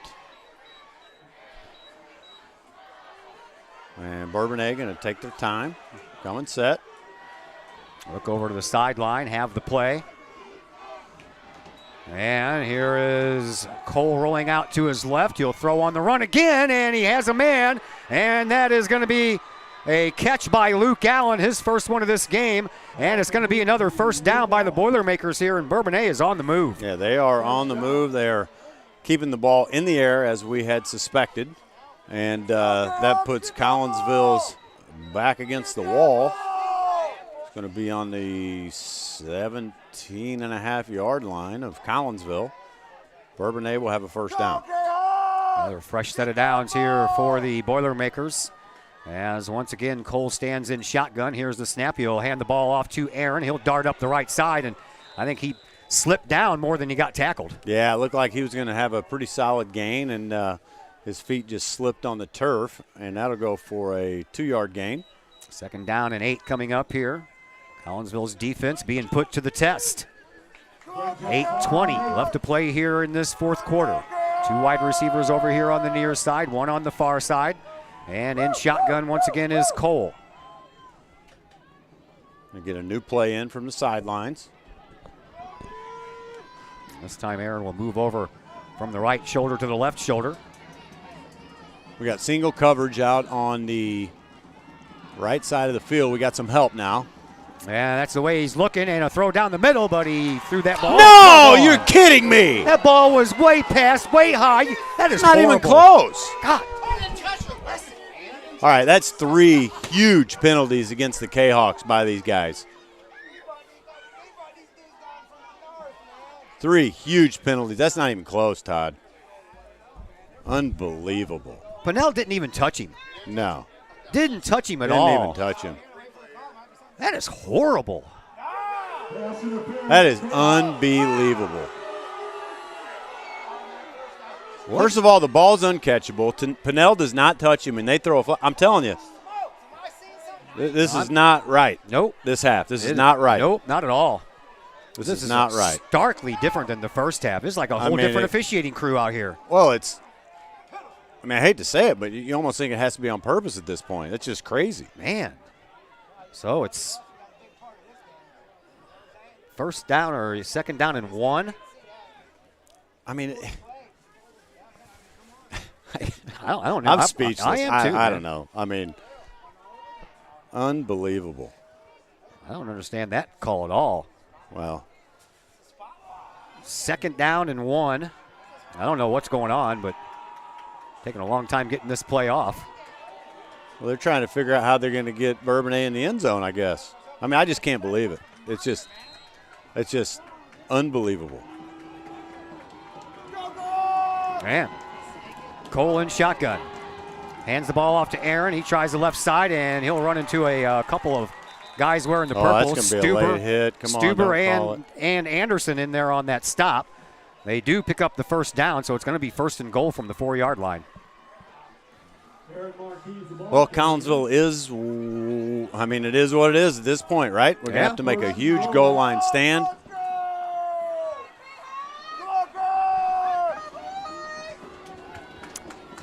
All right. 1st and goal. They'll have 4 tries at this, won't they? Here's a snap. Handoff goes to Aaron. He jumps over the middle and gets hit in midair and gets brought down right at the line of scrimmage. No gain there. Colby Anderson helps the running back up. Good show of sportsmanship there. And that will bring up 2nd down for Bourbonnais, with Collinsville trying to make a goal line stand. So 2nd and goal from the 4. I guarantee you they're not going to run this ball every play. Cole in shotgun once again. Here's a snap. Rolling out to his left. Cole throws, and that was almost picked off. Oh, baby! Almost picked off by Chase Reynolds. If he would have turned around a split second sooner, he would have caught that ball. Oh, man, oh, man. Great coverage by the sophomore Reynolds. And, yes, that was really close to an interception. And, wow, good coverage, though, by the sophomore Reynolds. 3rd down and goal. Kahok fans making some noise here on 3rd down. Cole is in shotgun once again. Has Aaron over his right-hand shoulder, and he's going to go back to pass. He's looking. He brings it down. He's being chased. He throws it. Is that intercepted? It's intercepted. That is intercepted in the end zone. In the end zone. Kahawks get the ball. Oh, baby, we talked about turnovers being key. Collinsville goes +1 on turnovers, and we get the ball back. What a goal line stand by Collinsville. I believe that might have been Christian Smith with that interception. And there has not been a bigger interception in this season except for that one right there. Man, that's huge. I mean, that is huge. And, Collinsville had some unfortunate turn of events on penalties, and the defense holds strong. Great play by Chase Reynolds. Then we get the interception. Man, now we just chew clock, Todd. Yeah, we have to, but we got to get some room. Got to get that ball and run it. Well, it was Chase. Was that Reynolds who intercepted that one? Because they're all patting him on the back. Wow. Big time play there. All right, UK Hawks, let's run this ball and chew up some clock here. Bagwell in shotgun. Has Richardson over his left shoulder. Now he has Pinnell in motion, but the handoff is going to go to Richardson. He goes up the middle. He'll get a couple before he's finally brought down. And it'll bring up a 2nd down and 8. Clock continues to move, but not fast enough for my liking. Yeah, Richardson tried to cut the ball up behind the tackle, and I'd like to see Jerry get to the edge, right? Get to the edge and gain some yardage here. So Collinsville, man, we need about 2 first downs, if not 3, to be in business. Gain of a yard on the play. 2nd down and 9 for the K-Hawks. Ball on their own 21-yard line. Here is Bagwell once again, and this time he's going to give it to Richardson. Richardson tries the other side of the field, does a stiff arm, and he'll bounce all the way up to about the 25-yard line, so it'll bring up a 3rd down and 5. Well, I like that Jerry got to the edge there, and that not a very good spot. Well, they gave him 4 instead of 5. 3rd and, like I said, he bounced to the 25-yard line. So he hit the ground at the 24 and then bounced to the 25. So they mark him down at the 24. 3rd and a long 6. Huge 3rd down here. All right. Big 3rd down play here. KJ Thorpe's wide over here on the near side. Pinnell on the slot over on the far side. You have Isaiah Gordon along with Mr. McIntyre, who goes into motion now. Bagwell's going to roll. He's got some blocking help. He throws, and he's got a man. Oh, baby, what a catch. KJ Thorpe Watts into Boilermaker territory. KJ Thorpe Watt comes up with his 2nd huge catch of the night. My goodness, what a ball by Bagwell rolling out to his right. Khalil comes up huge. Throws it across his body, too, man. Still had enough zip on that ball to get that ball down there.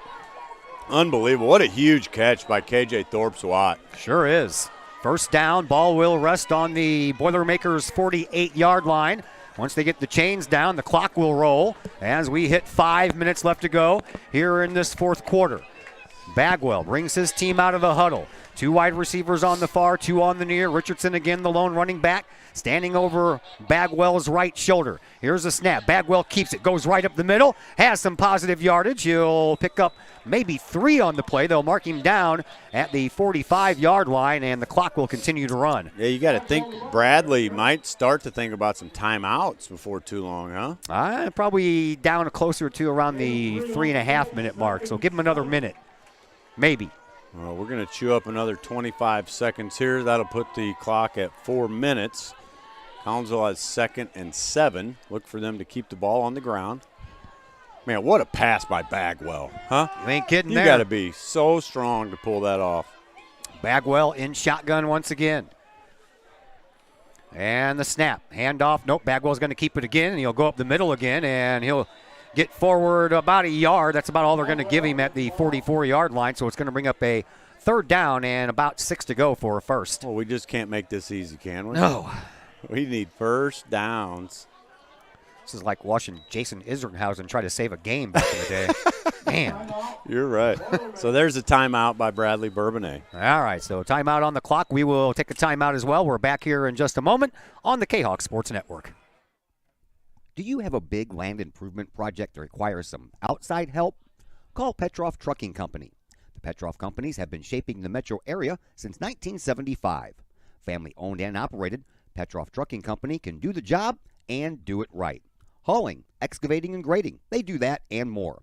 Petroff Companies also has roll-off dumpster rentals. They also specialize in dirt and rock sales. Petroff Trucking Company can help you develop your land for your needs. Petroff Trucking Company. Check out their website, petrofftrucking.com, or give them a call, 618-797-6100. Petroff Trucking Company, shaping the metro area since 1975. 3rd and 6 for Collinsville. And there's an upside. That'll help out a little bit. That'll give you 5 yards, so all you need to do now is pick up 1.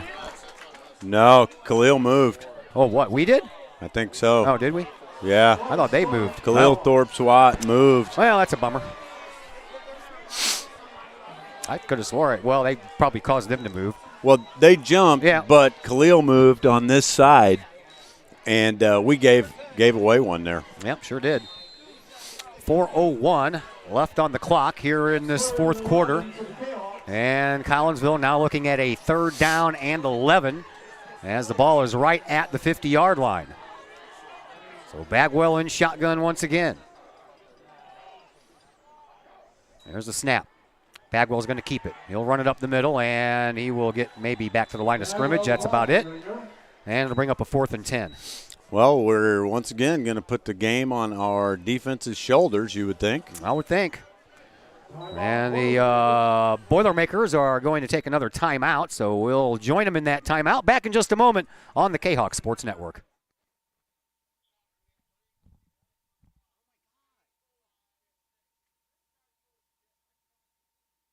Hello, everybody. This is Mike Ogle with Ogle Auctions, and we hope you are enjoying tonight's game, and go Kahawks. Hey, check us out. Every Sunday night, we have an online auction at www.ogleauctions.com. Everything from grandma's china to grandma's motorcycle helmet. It's all here at Ogle Auctions every Sunday night at 7 p.m. Check us out, and we will see you soon.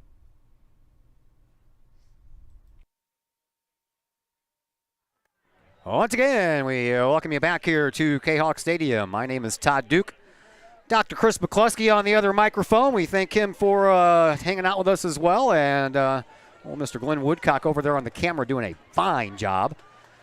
And Bagwell is back to punt. May is back to collect it. He'll be standing at his 15-yard line. I'd angle this one out of bounds. Yes, that's what I was just thinking, is punt this ball out of bounds. There's the snap. Bagwell. He sends a spinner, end over end. It's going to hop right into the hands of May, and he gets out of one tackle, heads over toward the sideline. Kroom misses, and then a takedown at the 35-yard line, and that is where Bradley-Bourbonnais will start this drive with 3 minutes and 40 seconds left on the clock, and the Boilermakers have burned through 2 of their timeouts. So they have 1 left to work with, and the Kahawk defense back to work. Well, here we go. We've rode our defense all year long, and Bradley-Bourbonnais going to go to the air, so we'll see what the Kahawk defense has to offer here as we come to the end of this first playoff game. 3:40 left to go here in this fourth quarter. Only an 8-point lead by Collinsville. Bourbonnais looking to drive down the field and try to tie this thing up. Here is Cole. He's back to pass. He launches a deep one down the near sideline. That's offensive pass interference. Absolutely. That sure they is. Better call that. They did. There's a flag, and I tell you what, they better call it offensive. Better be offensive. Yeah, because I'm telling you what. Oh, no! What?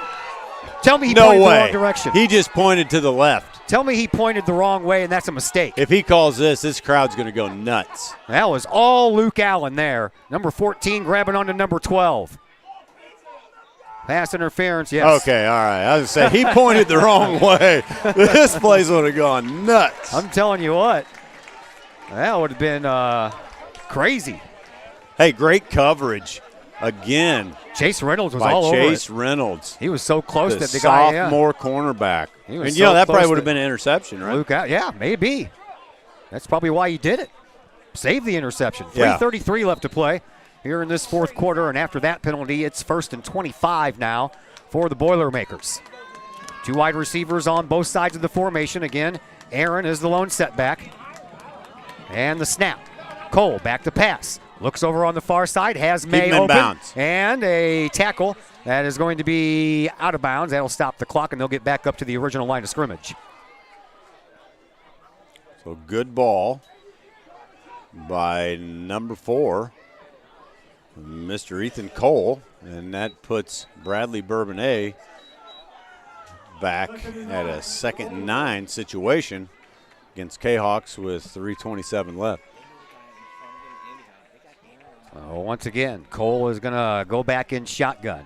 Same formation as the last. 3:27 left to play in the fourth. Here's the snap. And Cole's going to go back to pass. He lofts one up in the air. And again, he pushed Chase Reynolds. No flag, but thankfully that ball was not caught. Man, credit sophomore Chase Reynolds, man. They are picking on that kid, and he is playing outstanding defense. It's going to bring up a 3rd down and long. That also could have been called offensive pass interference. Yes, it could have. It could have. But I'm all for letting them play. I mean, unless it's obvious, right? Yeah. You know. 3rd and 9. So big 3rd down for Collinsville. We get 2 stops here. That should be the ball game. Let's go defense. Chase Reynolds, the sophomore, he is tasked with covering the junior wide receiver Luke Allen. So far, so good. 3rd down and 9. 3:19 to go here in the fourth quarter. Here is Cole. He's going to try the other side of the field this time. And Pennell! Oh! DP5! Interception! Collinsville gets the ball back. Oh, the junior Darren Pennell, number 5, comes up huge for the Collinsville Kahawks. Once again, turnover on Bradley-Bourbonnais. Kahawks are going to regain possession with 3:12 left. Up 14-6 in the fourth quarter. 2 big interceptions here in the fourth quarter have kept the Boilermakers off the board. Now the Kahawks, all they need to do is chew up clock. Bradley-Bourbonnais only has 1 timeout left, and Collinsville is going to get the ball back here with 3 minutes and 12 seconds in this fourth quarter. Man, I'll tell you what, credit our cornerbacks, right? I mean, they just went after our guys. Chase Reynolds holds up, Darren Pennell with the interception, and here come the Kahawks. And Ethan Cole coming into this game only threw 2 interceptions all year. He has thrown 2 in this game. Here's Bagwell in shotgun. He'll hand the ball off to Richardson, and Richardson will be taken down behind the line of scrimmage. Keeps those legs moving, man, and only ends up losing about a half a yard on that play. Yeah, Bagwell got behind him and kind of tossed him forward. So the clock continues to move. Boilermakers can only stop it once. Collinsville needs a first down. Yes, they do. First down just might seal the deal here. Zay Norton comes in on offense. Yeah, Richardson's going to go out and get a little bit of a breather. Man, oh, man. We got to get. I'm telling you. Play clock. Let that thing roll all the way down, man. Don't snap it with 7 seconds left. Wait for 1. There's the snap, and the handoff is going to go to Zay Norton. Zay Norton, nope, they're going to keep it to Bagwell. Bagwell comes over this right side and barrels forward. He'll pick up about 3 on the play, and I believe that the Boilermakers have just used their final timeout. They have, so we will take a timeout right along with them, and when we come back, it'll be 2:18 left, and Collinsville will have it on 3rd down in just a moment here on the Kahawk Sports Network. First National Bank of Waterloo, with over 100 years serving the Metro East. Visit First National Bank of Waterloo at their Maryville or Collinsville locations for all of your banking, mortgage, and lending needs. Why? Super low closing costs, low construction loan rates, and they do so much to support our local communities. When you need a loan, call the Collinsville team at First National Bank of Waterloo at 618-345-1121. Or visit their Maryville or Collinsville locations or online at fnbwaterloo.bank. First National Bank of Waterloo, member FDIC, an equal housing lender.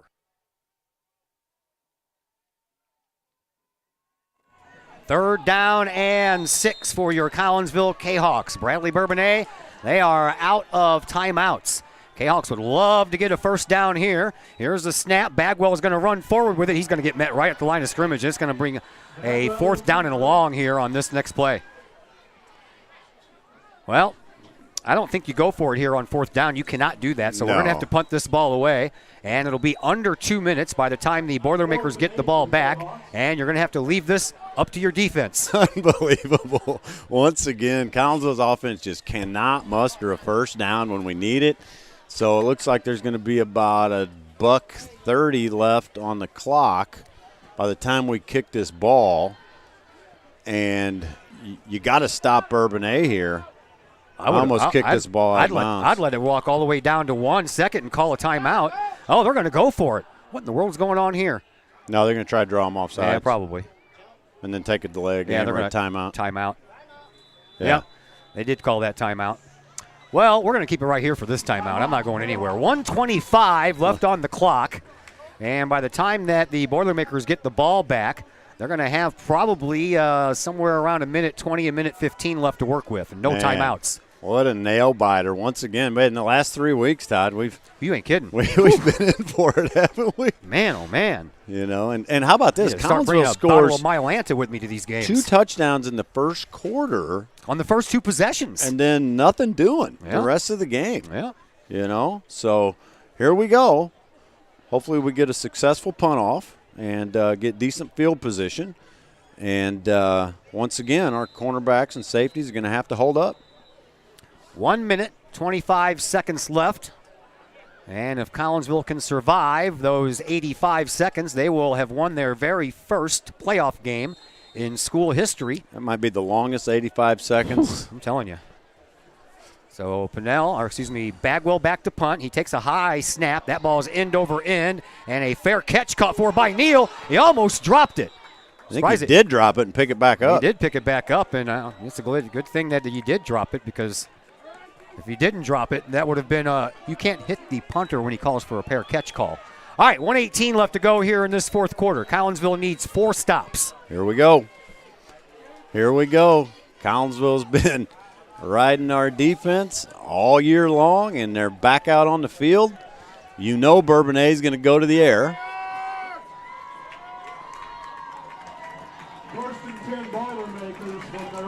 And the ball on the 25-yard line. The crowd comes alive, trying to pump up their defense. Bagwell over here on the sideline trying to help pump them up as well. 1:18 left to go here in this fourth quarter. Here is Cole in shotgun. He has Aaron standing over his left shoulder, and Cole immediately throws the ball to the far side. He's got Neal, and Neal tries to wiggle his way out of some tackles. He can't do it. He does pick up a first down, but the clock is the enemy, and the clock stopped while they move the chains. As soon as they get the chains back down, they can go ahead and start the clock, which it does. Here is a snap, and Cole back to pass again. Throws it down the middle. That's no! Oh, Jerry Richardson had the ball right in his hands, and he just bounced off his palms. And unfortunately, that stops the clock. That was a gift, and it was not received. So that'll keep the ball in Bourbonnais' possession, 2nd and 10 with 1:02 left.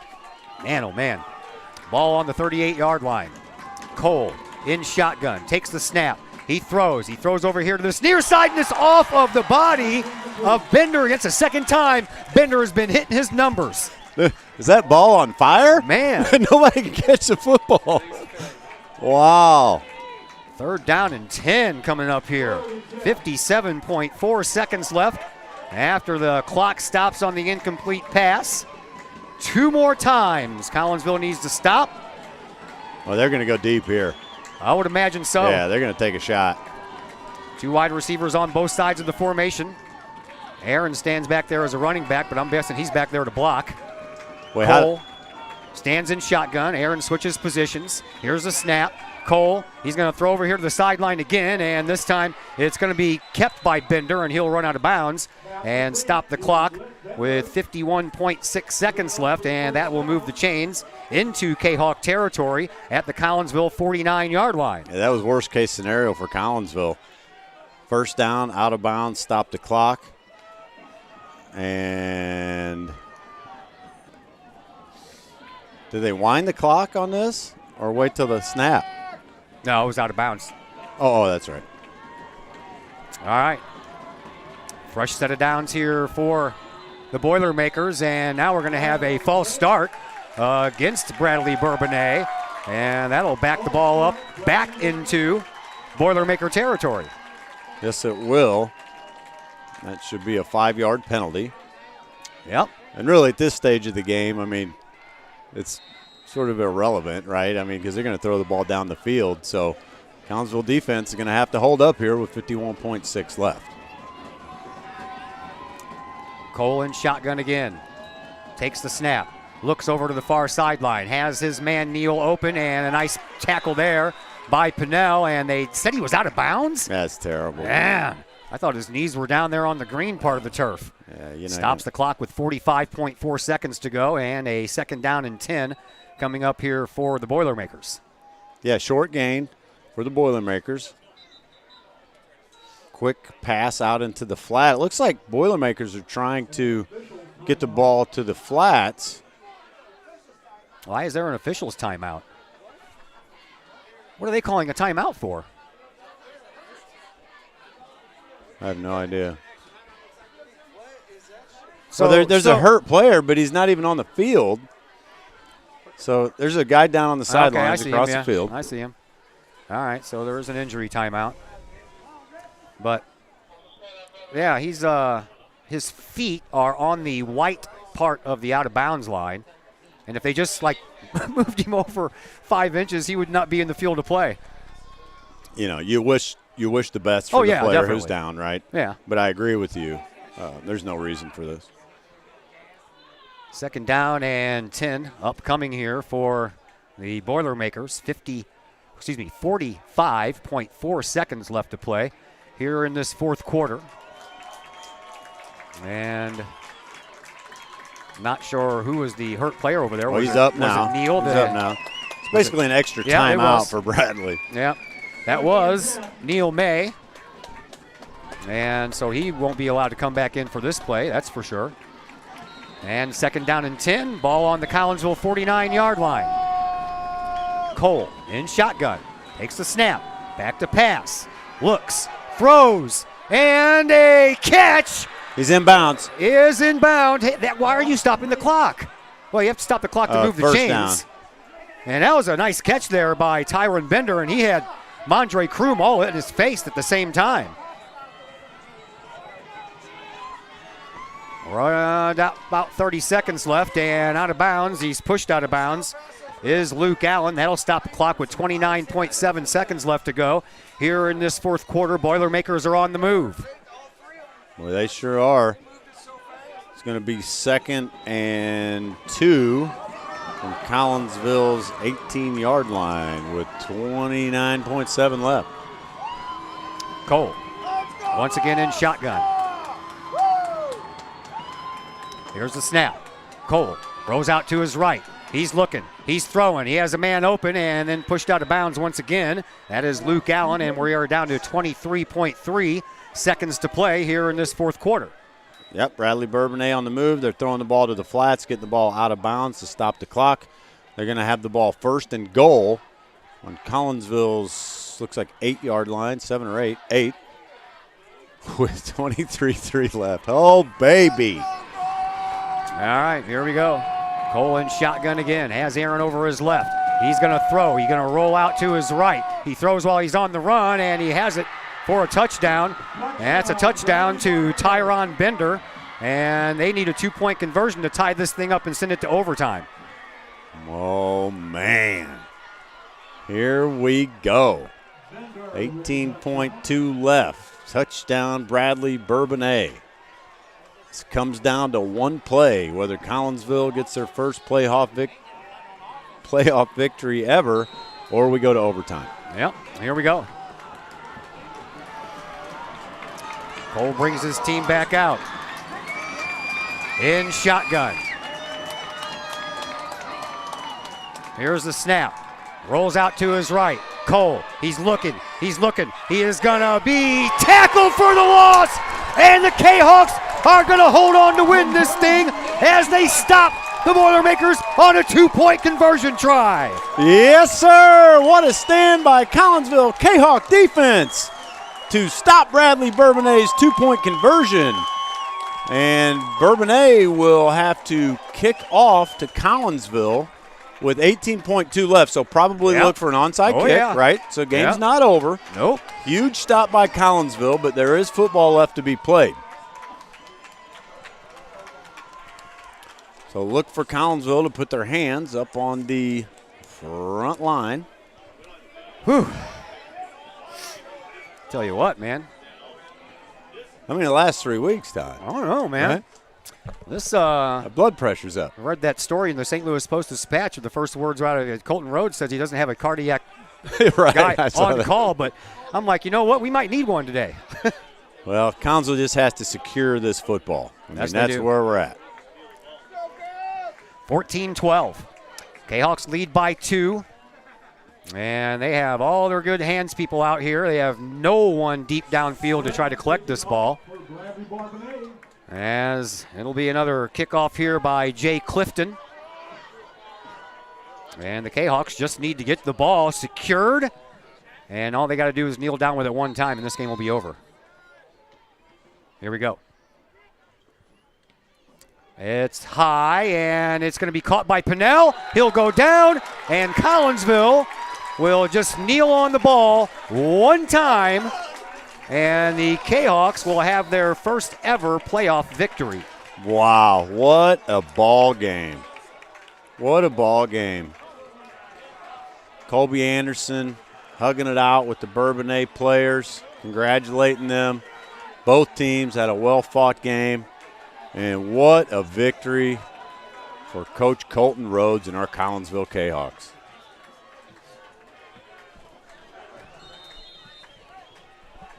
Here is the victory formation. Bagwell takes the snap, goes down on one knee, and the Kahawks make history.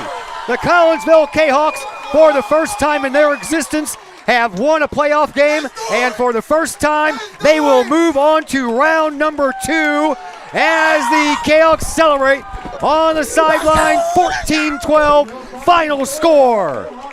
Man, what a victory. Again, congratulations to Coach Colton Rhodes, our Collinsville Kahawks. And what a deal. I'm speechless, Todd. Take it away. Man, I tell you what, dude, this has been fun to watch. You going to go to LC's for a little victory celebration? I'll be there, buddy. All right, that's where we're all going to head as we hey, man, thanks a lot. I don't know where we're going to be next week, but we might be back here. I hope so. Well, Brother Rice was already up 14-0 in that game, so if they win, got to go on the road. Aren't we the higher seed? Yeah, but you can't have 2 home games in a row. Really? Unless both the seeds that hosted won. Oh, okay. Then it goes to the higher seed. But I have no idea what the score is on that game yet, but that's a worry for another day. Right now, we're just going to enjoy this victory. Yes, sir. Thank you for having me. Thank you so much, and good luck to these Kahawks in the second round. You got it, buddy. All right, it is time for the post-game show, and we'll be back to talk things over with the offensive coordinator, Drew Cordes, in just a moment here on the Kahawk Sports Network. The Junior Service Club of Collinsville has been a proud supporter of KahawkSports.com and the Kahawk Sports Network from day one. Since 1934, the Junior Service Club of Collinsville has been providing women in the community an opportunity to make a difference with fundraisers and projects, all that go towards helping the needy in Collinsville.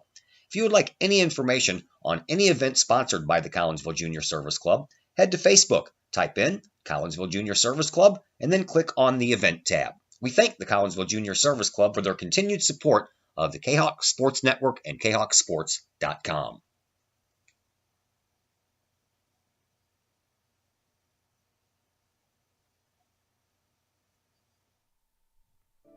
The Collinsville Daily News, the new online source for everything newsworthy in and around Collinsville.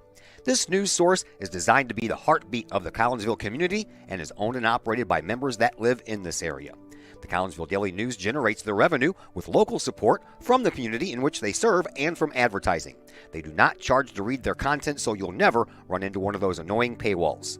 Not only that, but the Collinsville Daily News offers free classified advertising. You have items you want to buy, sell, or trade? It's free to post. Wedding or engagements announcements, as well as obituaries, all free at CollinsvilleDailyNews.com. Plus, they have the content that matters most. Collinsville news you need to know, coverage of Kahawk sports, and a keen eye on city news. The Collinsville Daily News also has an event tab that allows you to find out what is going on in and around the region for you and your family, the heartbeat of the community.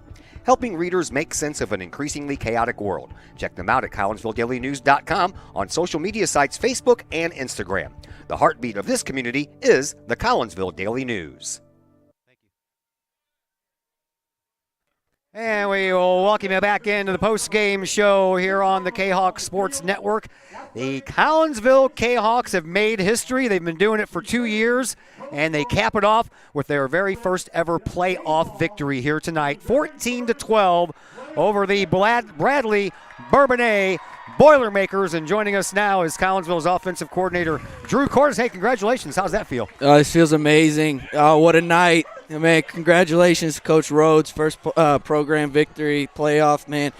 This is insane right now. We're going to celebrate. We're going to have a lot of fun tonight, and then we're back to work tomorrow. But, I mean, that's what high school sports is about right out there. Students are on the field, and this is something special right now. Kahok Nation is buzzing. It is, man. All right, so let's talk about a couple of things here. First off, you guys march down the field on your first possession. You take up, like 3 minutes and 6 seconds. You score a touchdown. You march down the field on your second possession, and you score a touchdown, and then nothing for the rest of the night. That I know as an offensive coordinator that bothers you, but the win erases all that, doesn't it? It does bother because we should have put this game away a lot sooner, but they were throwing some things that we hadn't quite seen yet. Up front with the line, they were confusing us a little bit. One play is all it takes in a drive. You only get 3 of them. And unless you're in a good spot on the field, you only get 3 plays. And if you lose 5 or 6 yards on one of those, you're in trouble. And that just kept happening. We'd get a first down here, and then we'd drop a pass. We'd get a first down here, we'd miss a block, get an unfortunate penalty. Just something was always, catching up to us. But, I mean, we just kept fighting hard. That defense just keeps on grinding, getting victories for us. And I mean, it's just an all-around team win today. Who made that first interception in the end zone down there? That was Colby. Okay. Yep, Colby was the one that did it, which, I mean, I don't know what to say anything more about him. The quarterback last week comes out, wins us the game. Now he's going to make plays on defense. He did a really good job on offense today. Yeah, he's just a Swiss Army knife. Kids like him, Jerry, all of our senior linemen, like this program victory is for them. They've been through a lot. It's a great feeling. I see the emotion with them, and it's just a great feeling with them. Yeah, how about that interception by DP5, man? When he made that, I thought this game is ours. I knew at some point he was going to make a play. They just kept picking on him, and I'm over here thinking, if I was calling their offense, I would not be picking on number 5. That's the last person in the southern half of the state that I'm trying to pick on one-on-one balls, and I knew eventually he was going to get one. Yeah. All right, man, we'll let you go down and enjoy this with your guys. We'll see you we're at LC's. We're going to have some fun. All right, we'll see you at LC's here in just a little bit. That is Drew Cordes, the offensive coordinator for your Collinsville Kahawks, victorious here tonight. First time ever winning a playoff game for Collinsville. It only took the 5th trip. That's all. And then we'll have to see what happens with the Brothers Rice game, as that one last check was 21-0.